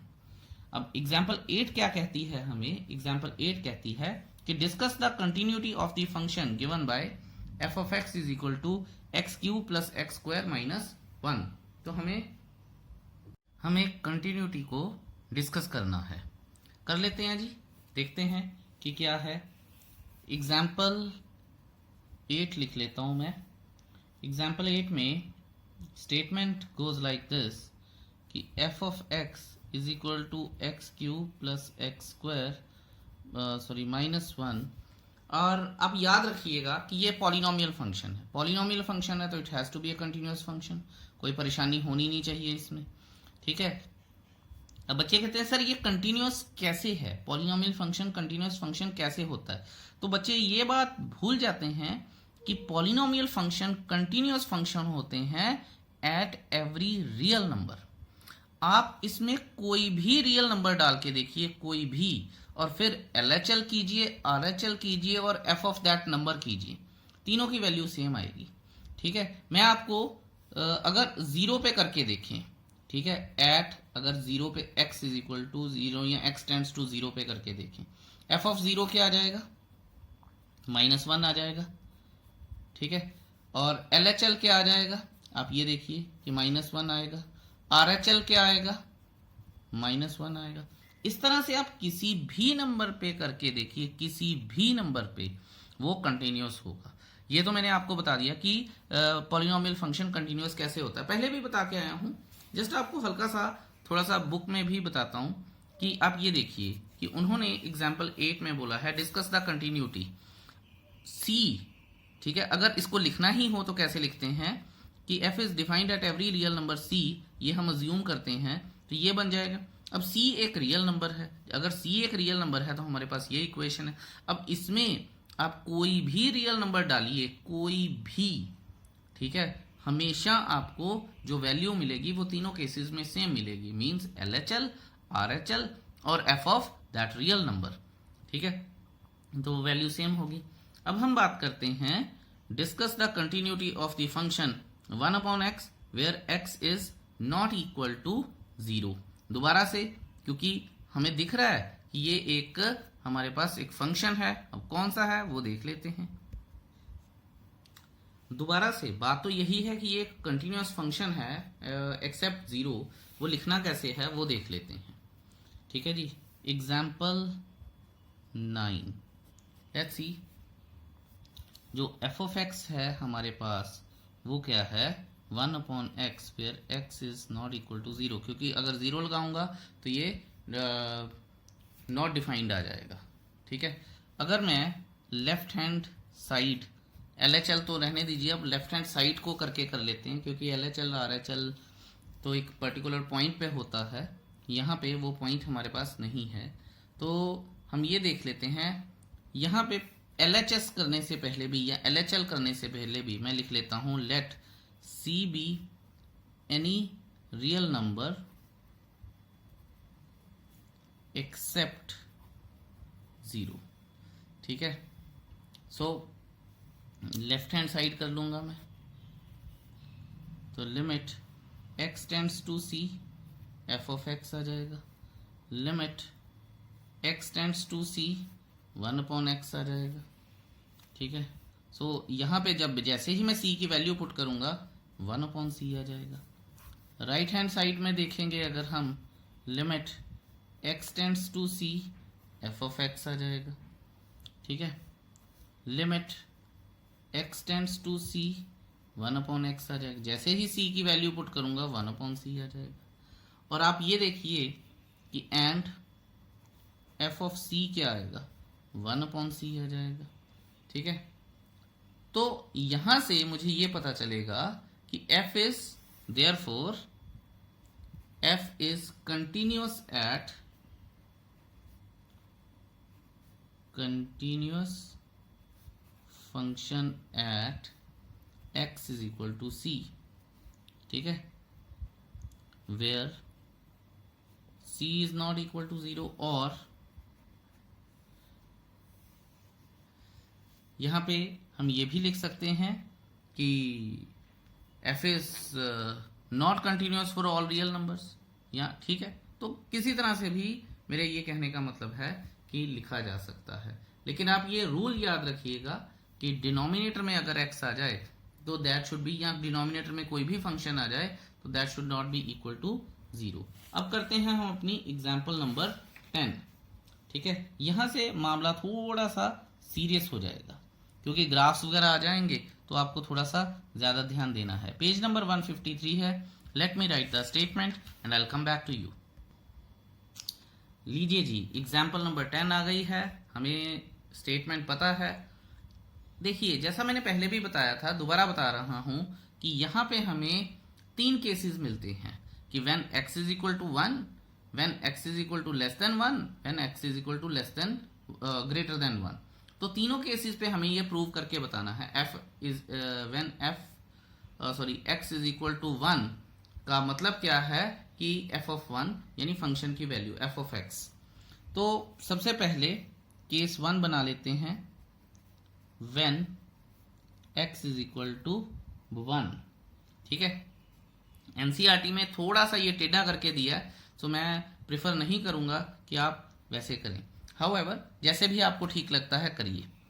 Left hand limit at x tends to 1, तो यहां पे मैं लिख लूंगा limit x tends to 1 negative f of x। फिर मैं लिखूंगा लिमिट x टेंड्स टू, अब देखिएगा h की जरूरत क्यों पड़ेगी हमें, ठीक है। f ऑफ फंक्शन क्या है हमारे पास, मेरे से गलती हो गई है, यहां पे मैं इसको ये लिख लेता हूं कि when x is less than 1, ठीक है। तो यहां पे हमारे पास अब फंक्शन क्या आ जाएगा, when x is less than 1, तो हमारे पास फंक्शन है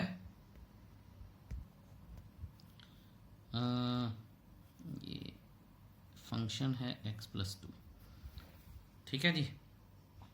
तो ये देखते हैं हम अपने अगले पेज पर कि लिमिट, अब मैं लिख दूंगा h टेंड्स टू 0, तो ये आ जाएगा हमारे पास f की जगह पे क्या आ जाएगा, क्योंकि 1 था ना, तो यहां आ जाएगा 1 माइनस h प्लस 2। मैंने आपको पहले भी बताया था, ये वर्किंग आपको बहुत ध्यान से देखनी है, ठीक है। अब h की अगर वैल्यू को मैं 0 पुट कर दूंगा, 1 minus 0 plus 2 is equal to 3 आ जाएगा।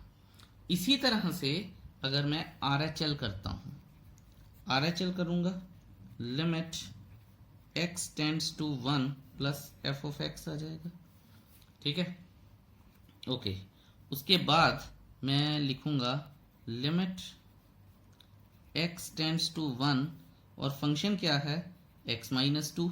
अगर हमारे पास RHL जो है वो यानी जो वैल्यू ऑफ x है वो ग्रेटर देन 1 है, तो ये वाला फंक्शन है, आप देख भी सकते हैं। उसके बाद मैं h इंट्रोड्यूस कर दूंगा, h गोज टू 0, 0 पे मैं करूंगा तो यहां आ जाएगा हमारे पास 1 plus h minus 2। Is it okay या? तो अगर h की वैल्यू डाल दूंगा मैं, तो ये आ जाएगा इज इक्वल टू -1। तो यहीं से ही मुझे पता चल गया कि LHL is not equal to RHL। लेकिन मैं फिर भी अब मैं करूंगा वैल्यू f ऑफ 1 पे। नाउ f ऑफ 1 या f of x at x is equal to 1, तो f ऑफ 1 पे फंक्शन क्या है x प्लस 2 यानी 1 प्लस 2। अगर 1 प्लस 2 है तो वो 3 है, तो यहां मैं लिख दूंगा hair LHL is not equal to RHL, therefore the function is not continuous at x is equal to 1, ठीक है। लेकिन मैं आपको अभी इसका ग्राफ भी दिखाऊंगा, लेकिन यहां पे हमें एक बात और देखनी है कि the only point of discontinuity क्या है, वो भी 1 ही है, ठीक है। ये अभी आपको इस चीज को क्लियर करना जरूरी है, नहीं तो बाद में ये परेशानी रहेगी। मैं आपको बताता हूं, देखिए ये देखिए, ये हमारे पास क्वेश्चन है। ये तो चलिए हमने निकाल ली वैल्यू कि हमारे पास LHL ये आ जाएगा -1, ये आ जाएगा 3, ठीक है, और उसकी ज़रूरत नहीं है। Left hand limit and right hand limit do not coincide, ठीक है। f of x is not continuous at x is equal to 1, hence x is equal to 1 is the only point of discontinuity। और ये ऐसा हुआ ही क्यों है, यहाँ पे इस चीज को ग्राफ से क्लियर किया जा सकता है कि सिर्फ 1 ही पॉइंट ऑफ डिसकंटिन्यूटी क्यों है। ये चीज समझानी बड़ी जरूरी है। आप ये देखिए कि पहला हमारे पास था, अगर x की वैल्यू 1 से छोटी है, यानी लेफ्ट साइड पे x यहाँ पे 1 है और x की वैल्यू जो है वो 1 से छोटी है, ठीक है। तो हमारे पास आंसर क्या आ रहा है, 3 आ रहा है। ये देखिए यहाँ पे 1 से अगर मैं चलूंगा, 1 या 1 के इक्वल कोई भी वैल्यू पुट करता हूँ, यहाँ पे आ रहा है। उसके बाद अगर मैं 1 से बड़ी वैल्यू डालना शुरू कर देता हूँ तो इस साइड पे चलना शुरू हो जाएगा, जो कि -1 आया। तो यहाँ से अपना जो कर्व है उसे बिना पेन उठाए तो मैं बना नहीं सकता, सो डिसकंटिन्यूअस फंक्शन तो है। अब मैं आपको एक और चीज बताता हूं, आप लेफ्ट साइड पे चले जाइए, देखिए फंक्शन को x इज इक्वल टू 0 पे करके देख लीजिएगा, हमेशा f of x LHL RHL equal आने शुरू हो जाएंगे। फंक्शन को 2 पे करके आप किसी भी पॉइंट पे करके देख लीजिए और सिवाय 1 के आपको ये कर्व प्रॉपर एक ही लाइन बनती हुई दिखाई देगी, ठीक है। सो यहां से हमें यह पता चलता है कि जो पॉइंट ऑफ डिसकंटिन्यूटी आया है वो भी 1 ही है। सिर्फ एक ही पॉइंट ऐसा है जो इन दोनों ग्राफ्स को अलग अलग कर रहा है, यानी दोनों कर्व्स को अलग अलग कर रहा है, अदरवाइज ये कर्व्स सेम होती, ठीक है। आई होप आपको ये क्लियर हो गया। अगर फिर भी नहीं हुआ है तो मुझसे जरूर पूछिएगा। इसमें बारे में मैं और भी कुछ बता सकता हूं आपको। यहां पे मैं ये भी लिख सकता हूं कि hence function is continuous at all real numbers except 1, ठीक है। thus f is continuous for x belongs to R। ध्यान दीजिएगा,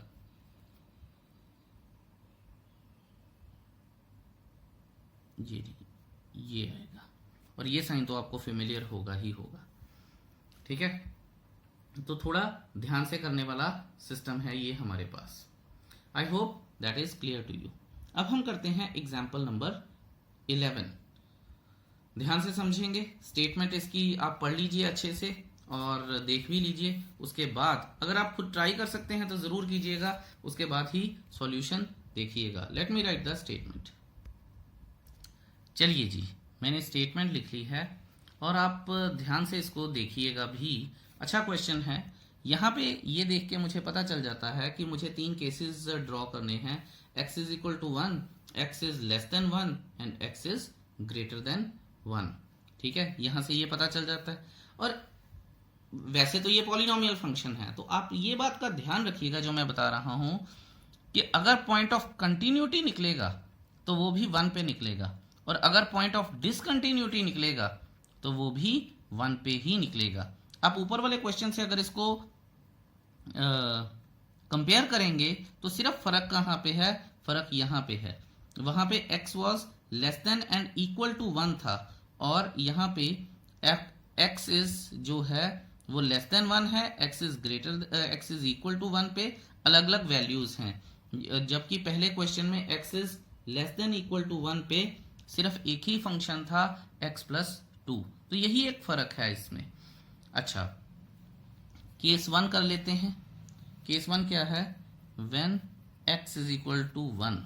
अगर मुझे x इज इक्वल टू 1 पे इस चीज को देखना है तो मैं कैसे देख सकता हूं, आप ये देखिए कि f ऑफ 1 पे हमारे पास है 1+2 इज इक्वल टू 3 आ जाएगी वैल्यू। सिंपल है, there is no fast in this.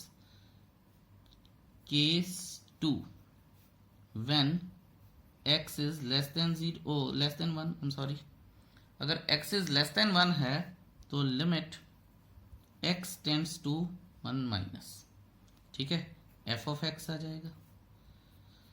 थोड़ी जगह कम है इसलिए सीधे ही कर रहा हूं मैं, सो ध्यान रखिएगा। It implies to limit x less than 1 पे फंक्शन क्या लगेगा हमारे पास, x प्लस 2, ठीक है। एंड इट इम्प्लाइज टू, ये तीसरा स्टेप है मेरा, प्लीज नीचे लिखिएगा क्योंकि मैं चाहता नहीं कि अगले रजिस्टर पे जाना, अगले पेज पे जाना पड़े, क्योंकि मुझे रेफर करने पड़ेंगे ये चीजें। लिमिट h टेंड्स टू 0, ठीक है। राइट लेफ्ट खत्म हो गया। यहां पे क्या आएगा फिर, क्योंकि हम पहले 1 पे थे तो 1 माइनस h आ जाएगा, f of 1 minus h plus 2 आ जाएगा। ये बताया हुआ मैंने, जहां पे x है वहां पे फिर लिमिट माइनस h आ जाता है, अगर लेफ्ट हैंड लिमिट की बात कर रहे हैं। अब मैं वैल्यूज पुट करनी शुरू कर दूंगा। अगर मैं वैल्यू पुट करूंगा तो आप ये देखिए कि वैल्यू क्या आएगी, 1 minus 0 plus 2 is equal to 3 आ जाएगा। सो लेफ्ट हैंड लिमिट की वैल्यू क्या आ गई, 3 आ गई। इसी तरह से अब मैं RHL की वैल्यू भी निकाल लेता हूं। Let's go to the next page. अब आ गए हैं हम अपने अगले पेज पर, ठीक है। RHL क्या है कि limit x tends to 1 plus f of x, limit 1 plus, इसमें हमारे पास फंक्शन क्या है, x माइनस 2। फिर मैं वैल्यू पुट करूंगा किसकी, h इंट्रोड्यूस कर दूंगा, h गोज टू 0, तो यहां आ जाएगा 1 प्लस h माइनस 2। अब मैं h की वैल्यू डाल रहा हूं, तो h की वैल्यू अगर डालूंगा तो 1 plus 0 minus 2 is equal to minus 1। लीजिए LHL और RHL तो इक्वल नहीं आए, पर हमारे पास f ऑफ x की क्या वैल्यू थी, अगर आप देखेंगे तो f ऑफ x की वैल्यू 3 थी। LHL, f ऑफ x और RHL अलग अलग हैं, लेकिन RHL की वैल्यू ही अलग है। तो यहाँ पे मैं ये लिख सकता हूं कि जो फंक्शन है हमारा सिर्फ x पे ही डिसकंटिन्यूअस है।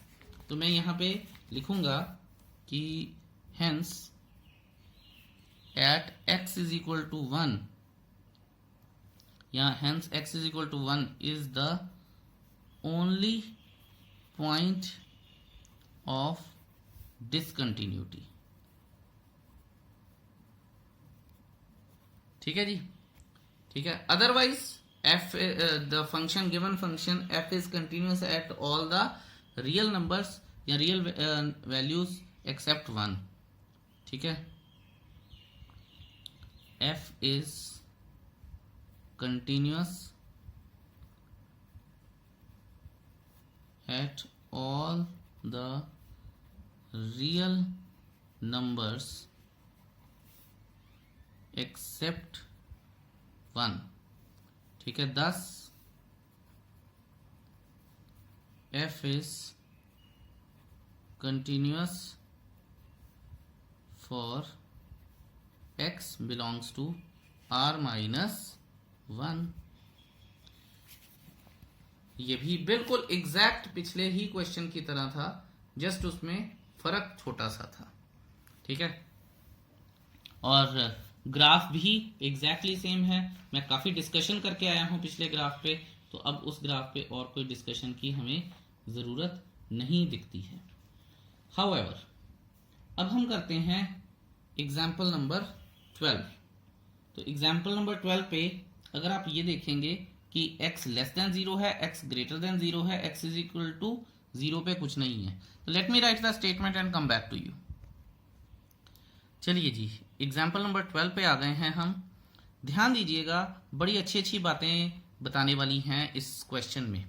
तो देखते हैं कि x plus 2, x minus 2, x is less than 0, x is greater than 0, जैसा मैं पहले भी बोल के हूं कि इक्वल टू नहीं है। तो पहले तो चलिए इसकी जनरल बात करते हैं ग्राफ की। ये देखिए, अगर आप ध्यान से देखेंगे तो ये एक मॉडुलस फंक्शन नहीं दिख रहा आपको कि बाहर एक प्लस की वैल्यू है, एक माइनस की वैल्यू है, तो ये कुछ इस तरह से नहीं दिख रहा आपको, ठीक है। और अगर ये ऐसा है तो हमें पता है, मैं आपको बुक से दिखाता हूं कि हमारे पास ग्राफ कैसा होगा। ग्राफ कुछ इस तरह से होगा, क्योंकि F of x is equal to कुछ नहीं है, इसलिए ये जो हमारे पास फंक्शन है, ये जो जीरो पे एक्स की वैल्यू जब जीरो है, क्योंकि +2 भी है, तो ये 2 पे ये नॉट में आएगा, ठीक है, यानी ओपन इंटरवल में आएगा, क्योंकि F of x is equal to nothing. इस बात का खास ध्यान रखिएगा, ठीक है, खासकर कॉम्पिटिशन्स के बच्चों को ग्राफ आने चाहिए, इसलिए मैं जितने भी ग्राफ कोशिश हो सकती है मैं साथ साथ में करवा रहा हूं। तो ये जो लेस देन और इक्वल टू है, ये बड़ी इंपॉर्टेंट चीज है, आपको पता होना चाहिए। चलिए, ये बात हमने की। अब दूसरी बात क्या है कि यहाँ पे केसेस दो बनेंगे। इफ एक केस बनेगा when x is less than 0 और दूसरा केस बनेगा when x is greater than 0। तो केस 1 बना के देख लेते हैं जी।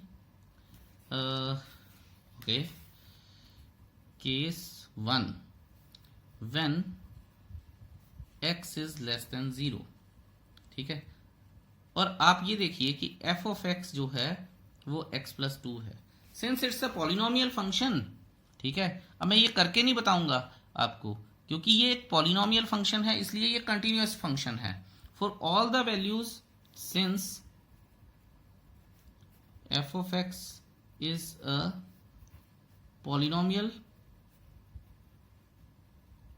फंक्शन, ठीक है, therefore it will be continuous for all the values of x less than 0, ठीक है, ये कंटिन्यूअस है, आप लिख सकते हैं, इसमें कोई दिक्कत नहीं। अब दूसरा केस क्या है हमारे पास? दूसरा केस है x इज ग्रेटर देन 0। अगर x ग्रेटर देन 0 है तो ये भी एक पॉलिनोमियल फंक्शन है, देखो ना, f ऑफ x क्या है, -x+2 है, तो ये भी तो एक पॉलिनोमियल फंक्शन है, तो ये भी कंटिन्यूअस हुआ। For all the values of x greater than 0 पे कंटिन्यूअस हुआ। अगर ये x ग्रेटर देन 0 पे कंटिन्यूअस है तो यहां से हम ये बोल सकते हैं कि जैसे मॉडुलस फंक्शन भी कंटिन्यूअस होता है, तो इसका आंसर डिफरेंट आ जाता है थोड़ा सा। तो यहां पे अब आप ध्यान दीजिएगा मैं क्या लिखूंगा, ठीक है, hence f is continuous for all real values of x except 0, ठीक है। 10 मैं और भी लिख सकता हूं कुछ, f is continuous for x belongs to r -0। ये एक बड़ी ही सही चीज है समझने के लिए, तो आप जरूर समझिएगा इसको ध्यान से। हाउएवर, चलिए चलते हैं अब अपने नेक्स्ट क्वेश्चन पे, एग्जाम्पल नंबर 13। और एग्जाम्पल नंबर 13 भी हमारे पास कुछ कुछ इसी तरह से है। यहां पे मॉडुलस फंक्शन तो नहीं है, लेकिन उन्होंने बोला है discuss the continuity of the function given bye x if x is greater than और इक्वल टू 0 या फिर x² इज लेस देन 0। इसका भी हमें खास ख्याल रखना है। देखते हैं इसको कैसे सॉल्व करना है। चलिए नेक्स्ट पेज पर चलते हैं। देखिए जी, कहानी तो सेम है इसमें भी, ठीक है। किसी तरह से भी हम बात कर लें कि ये भी पॉलिनोमियल फंक्शन है, ये भी पॉलिनोमियल फंक्शन है, और मैंने आपको बताया था क्योंकि फिर अगर मैं इंडिविजुअली सॉल्व करूं तो ये भी कंटिन्यूअस फंक्शन है और ये भी कंटिन्यूअस फंक्शन है, और मैंने आपको बताया था कि दो कंटिन्यूअस फंक्शंस को अगर हम मिला लें एनी विच वे तो हमें रिजल्ट एक कंटिन्यूअस फंक्शन ही मिलेगा, ठीक है। ये तो एक बात हो गई समझने वाली। अब अगर हम ये देखें तो हमारे पास 3 केस बन जाएंगे, x is equal to 0, x is greater than 0, x is less than 0। ये 3 केस बन गए, ठीक है। तो अगर ये 3 केस बन गए हैं तो मुझे इन पे प्रूव करना पड़ेगा। तो प्रूव कर लेते हैं कि केस 1 क्या है, at x is less than 0, ठीक है। केस 1 देख लेते हैं, when x is less than 0, तो लिमिट ये आ जाएगा हमारे पास। ध्यान दीजिएगा, f ऑफ x, चाहे आप h मेथड लगा लीजिए या कोई भी लगा लीजिए, वैल्यू सेम आएगी, एक्स स्क्वायर आ जाएगा।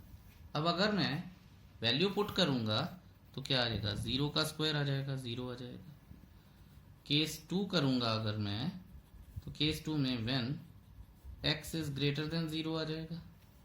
तो limit x goes to 0 plus f of x आ जाएगा, जो कि अगर मैं लिखना भी शुरू करूं which approaches to limit x tends to 0 plus, और फंक्शन क्या है, x है, अगर मैं 0 की वैल्यू डालूंगा तो ये भी 0 आ जाएगा। तो अब हमें क्या पता चलता है, हमें ये पता चलता है कि LHL और RHL तो सेम आ गई। Now at x is equal to 0, तो फंक्शन क्या है, f of x is equal to x है, ग्रेटर देन और इक्वल टू, यानी f ऑफ 0 क्या है, 0 आ गया। तो इसका मतलब क्या है, इसका मतलब है कि f is a continuous function at all the real numbers, ठीक है। Therefore f is a continuous function at all the real numbers, ठीक है। thus f is continuous for x belongs to R। है था ना आसान, बहुत आसान था ये, ठीक है। तो धैर्य से हम पढ़ेंगे, हमारे पास थोड़ी सी एग्जाम्पल रह गई हैं, आई थिंक 6-7 एग्जाम्पल रह गई हैं, वो हम करेंगे, लेकिन आपको ये आना चाहिए। और ध्यान रखिएगा कि कैसे कैसे किया जा रहा है, अगर फिर भी कुछ नहीं समझ में आएगा डू आस्क मी, ठीक है।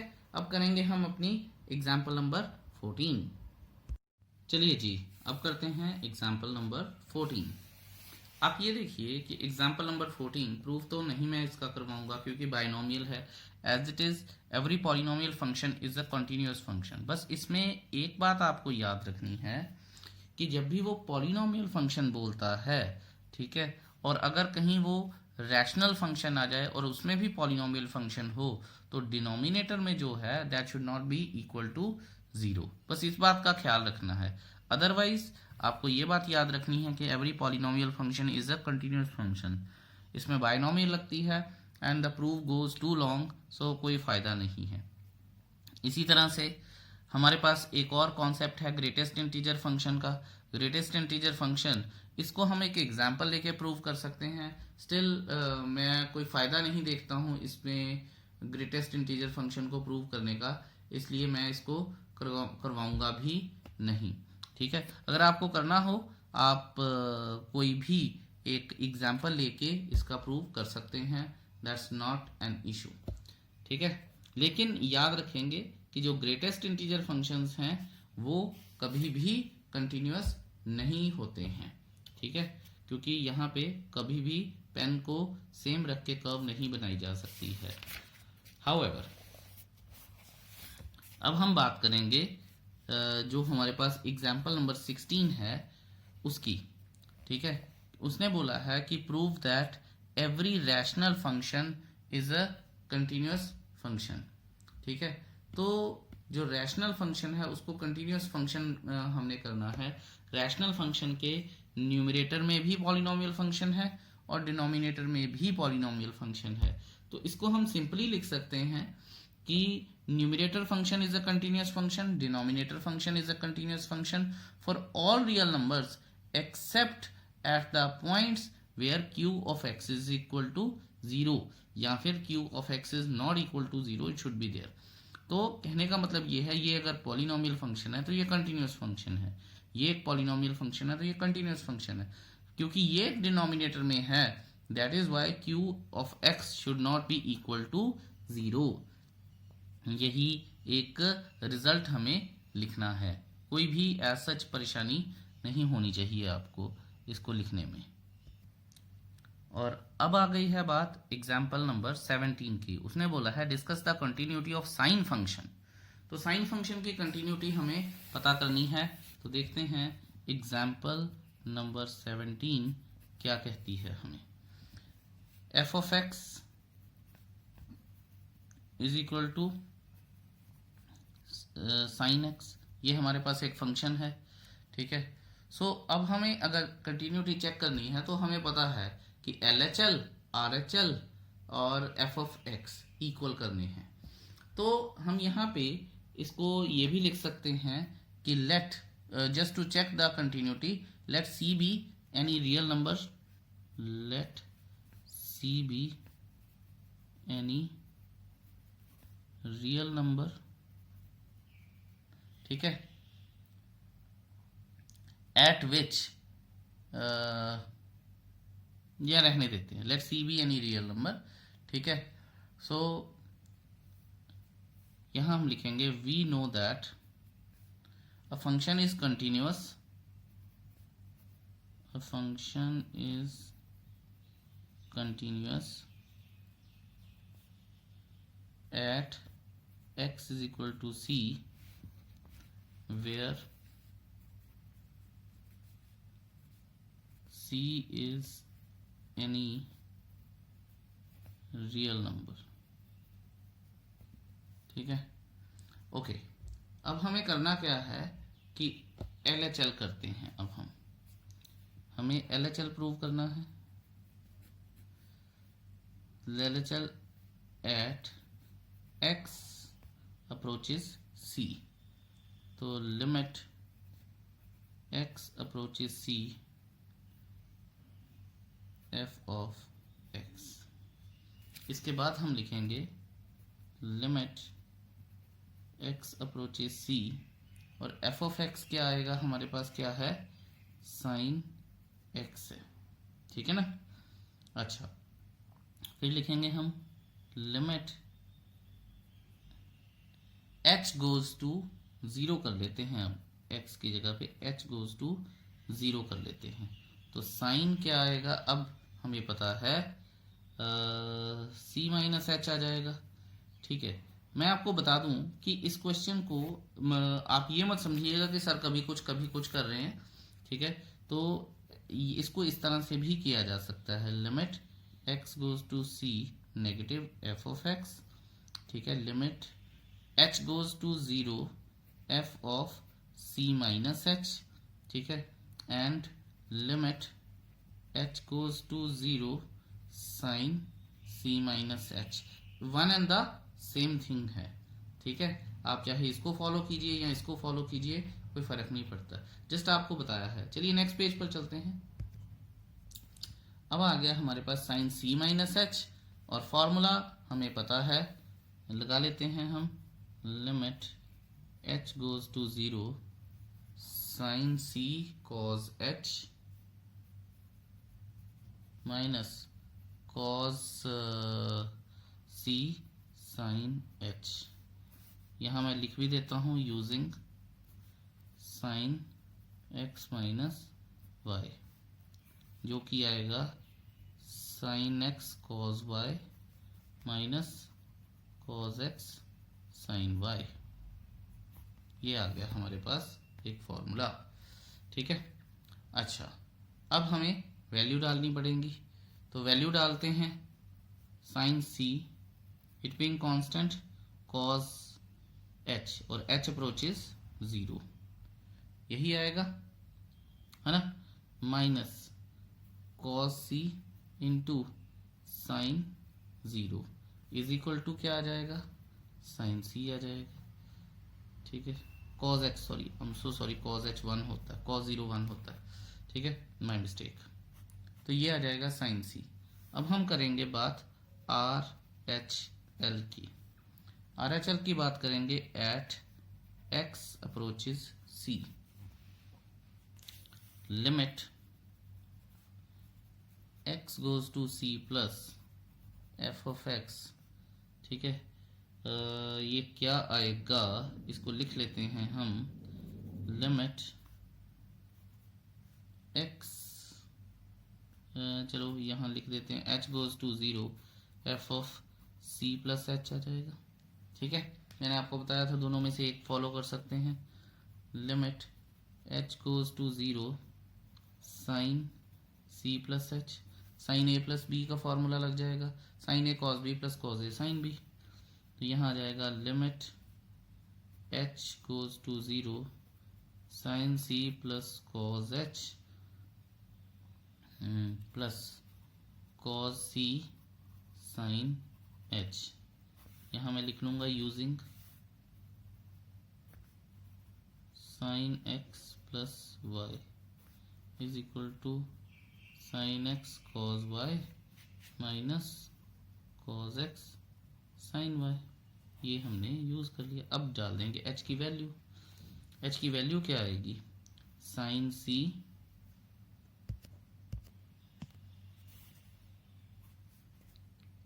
सी अरे जल्दी में into 1 plus cos c into 0 is equal to sine c आ गया। ये भी आ गया हमारे पास। अब हम बात करेंगे and f of x is equal to sine x है। For any real number c f of c is equal to sine c आ जाएगा। Therefore f of x is continuous for f of x is continuous for all real numbers. ठीक है, thus sin x is continuous। ठीक है, ये हमारे पास example 17 का proof आ गया है। और इसी तरह से हमें एग्जाम्पल नंबर 18 करना है, और जो कि tan x है। ठीक है, वैसे तो मैंने tan x बताया था कि एक्सेप्ट इट्स ऑड मल्टीपल्स, आपको याद होगा। ठीक है, लेकिन अगर हमें प्रूव करना पड़े तो वो देखते हैं कि उसमें क्या क्या किया जा सकता है। चलिए जी देखते हैं कि tan x। अच्छा, मैं इससे पहले आपको बता दूं कि cos x को सिमिलर मैनर पे प्रूव किया जाएगा। हमारे पास कोई भी एग्जाम्पल नहीं है cos x को प्रूव करने के लिए, लेकिन आप खुद से कर सकते हैं, उससे कोई इतनी बड़ी दिक्कत नहीं आएगी। अब हम करते हैं एग्जाम्पल नंबर 18। tan x को कंटिन्यूअस फंक्शन हमें प्रूव करना है, वो कैसे करना है वो देखते हैं। Example number 18। ठीक है, let f of x is equal to tan x। ध्यान से देखिएगा। ठीक है, so f of x will be sine x upon cos x. और अगर इसे प्रूव करना हो हमें, तो हमें ये लिखना पड़ेगा कि it's defined for all real numbers except c कह रहा हूँ cos x is equal to 0। ठीक है, तो वी नीड टू प्रूव, ये हमें पता चल गया। और cos x जो 0 कहाँ पे होता है? 2n प्लस 1 π/2 पे जो वो 0 होता है। ठीक है ना, cos 90 0 होता है। सो अब हम यहाँ देखते हैं कि let p of x is equal to sine x and q of x is equal to cos x। और हम यहाँ पे बताएंगे, अगर तो 2 मार्क्स का आता है, अगर 4 मार्क्स का आएगा तो भी हमें ऐसा ही करना चाहिए। वैसे 4 मार्क्स का कभी आएगा नहीं, क्योंकि +2 में और बहुत काम है उनको 4 मार्क्स में, सिर्फ यही नहीं है। लेकिन मैं जो आपको बात कर रहा हूँ, देखिए 6 में आता फिर तो आपको साइन एक्स कॉज एक्स दोनों को ही प्रूव करना पड़ेगा, otherwise there is no need. तो we know that sine x and cos x is continuous for all real numbers.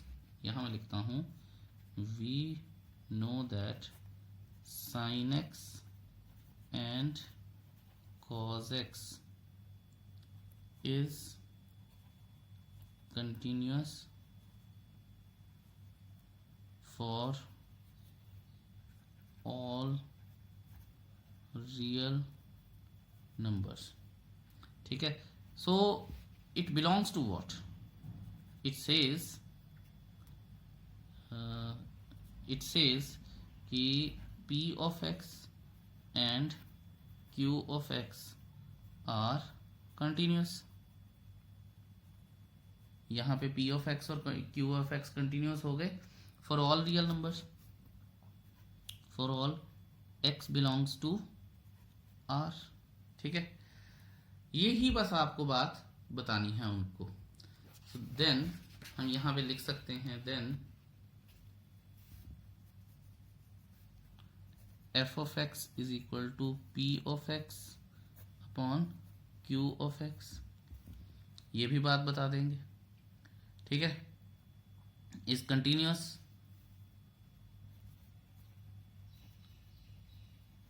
Is continuous.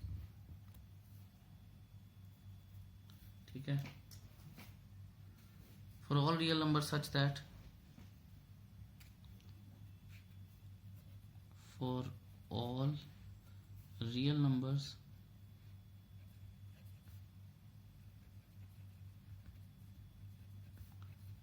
such that q of x should not be equal to 0, ये आ गया हमारे पास। ठीक है, and it implies what, it implies कि, ध्यान दीजिएगा अब, F of x is equal to sine x upon cos X, where cos x should not be equal to 0, that is x should not be equal to 2n plus 1 pi by 2, last year trigonometry।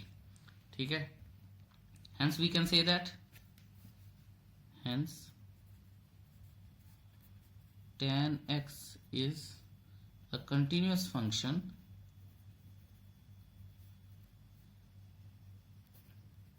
at all real numbers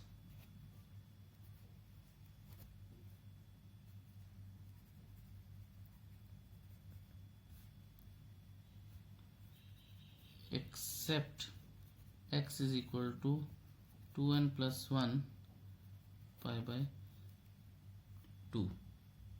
So this is the whole solution of how tan x is a continuous function except its odd multiples।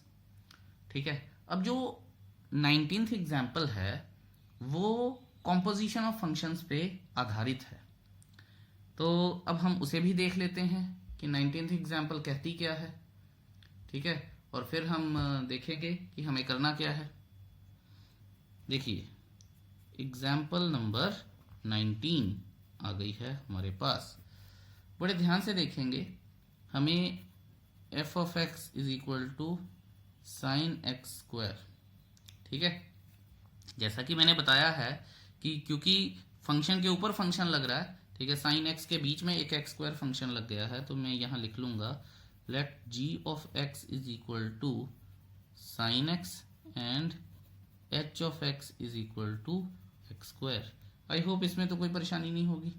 अगर आपको याद हो तो हम इससे अगर देखें, क्योंकि ये तो एफ ऑफ एक्स है, इससे अगर हम देखें तो जी ऑफ एच ऑफ एक्स आ रहा है, जिसे हम लिखें तो जी ऑफ एच ऑफ एक्स लिख सकते हैं। और अगर हम एच ऑफ एक्स हमारे पास क्या है, फर्स्ट चैप्टर आपको पूरा याद आ गया होगा, और ये चीज क्या बनती है, एफ ऑफ एक्स ही तो बनती है। ठीक है, so f of x is equal to g of h, ठीक है, and we know that g of x is equal to sine x is a continuous function. ठीक है, and H of x is equal to x square being को रहने देते हैं, is a continuous function, ठीक है, as x square is a polynomial।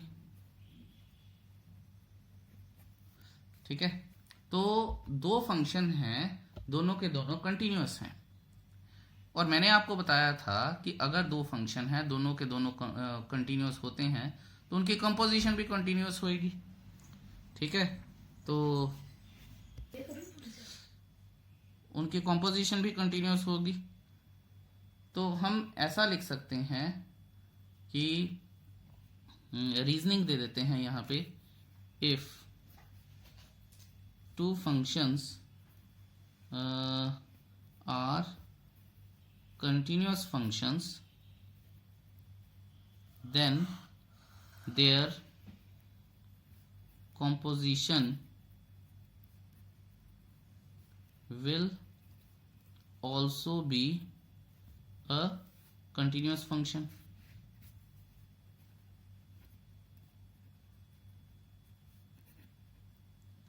ठीक है, hence g of h of x is a continuous function. ठीक है, सो इससे क्या इंप्लाई होता है? इससे इंप्लाई होता है कि f of x is a continuous function.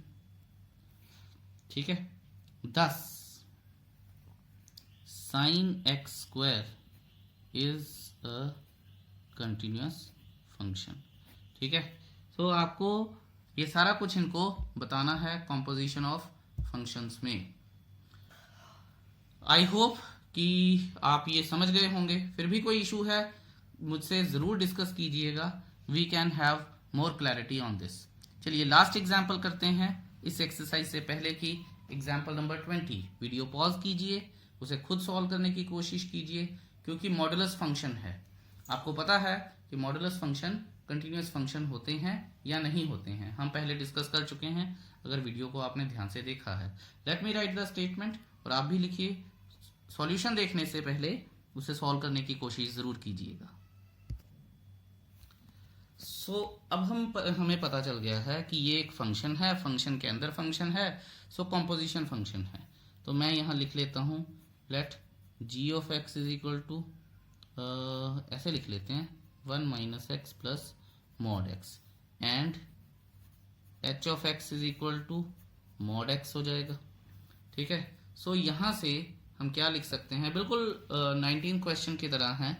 Then h of g of x, यहाँ लिख सकता हूँ मैं h of g of x, और फिर लिखूंगा मैं g ऑफ x हमारे पास क्या है, h of 1 minus X plus mod x, ये लिख सकता हूँ मैं. और फिर h क्या लिखूंगा मैं, mod 1 minus X plus modulus x. ठीक है, and now h of x हमारे पास क्या है, मॉड x है, और we know that modulus function is a continuous function. यहाँ पे हम लिख देंगे. ठीक है, I hope you must have recalled modulus. We know that modulus function is a continuous function. So therefore h of x is equal to mod x is continuous. ठीक है, अच्छा जी, अब स्टोरी आगे बढ़ाते हैं. हमारे पास एंड g ऑफ x क्या है, 1 माइनस एक्स, इसे एक ब्रैकेट में रख देता हूं और इसे दूसरी ब्रैकेट में रख देता हूं. यहां लिखूंगा मैं now 1 minus X is a polynomial function. ठीक है, and all polynomial functions are continuous functions. ठीक है, therefore 1 minus x is continuous. Also modulus x is a continuous function. ठीक है, क्योंकि हम पढ़ के आए हैं कि मॉडुलस वाले फंक्शन सारे कंटिन्यूअस फंक्शन होते हैं. So sum of two continuous function is also sum of two continuous functions is also continuous. ठीक है, सो यहां से हम लिख सकते हैं कि since g and x, since g of x and h of x both are continuous, therefore h of g of x is also continuous. So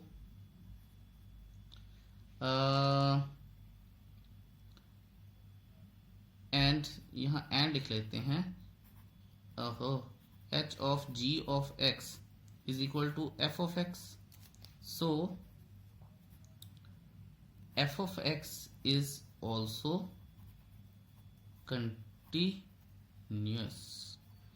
ठीक है, ये लिखने और करने में बहुत बड़ा काम है, वैसे है नहीं है ये इतना लंबा चौड़ा काम, तो ये आसानी से हो जाता है। क्योंकि अगर आप देखेंगे कि आप इसको एनालाइज करेंगे तो ये एक पॉलिनोमियल फंक्शन है, ये मॉडुलस फंक्शन है, दोनों कंटिन्यूअस हैं, तो कंटिन्यूअस 1 मार्कर का आता है तो आप फटाफट से लिख देंगे। हाँ, अगर ये 2 या 4 मार्कर का आता है फिर दिक्कत है। आई होप कि आपको ये समझ आया होगा। फिर भी अगर कोई परेशानी है डू लेट मी नो, और करना तो है ही है, इसे ध्यान से कीजिएगा। Exercise 5.1 is your homework. Thank you so much for watching this video so patiently. Have a wonderful day ahead. Bye bye.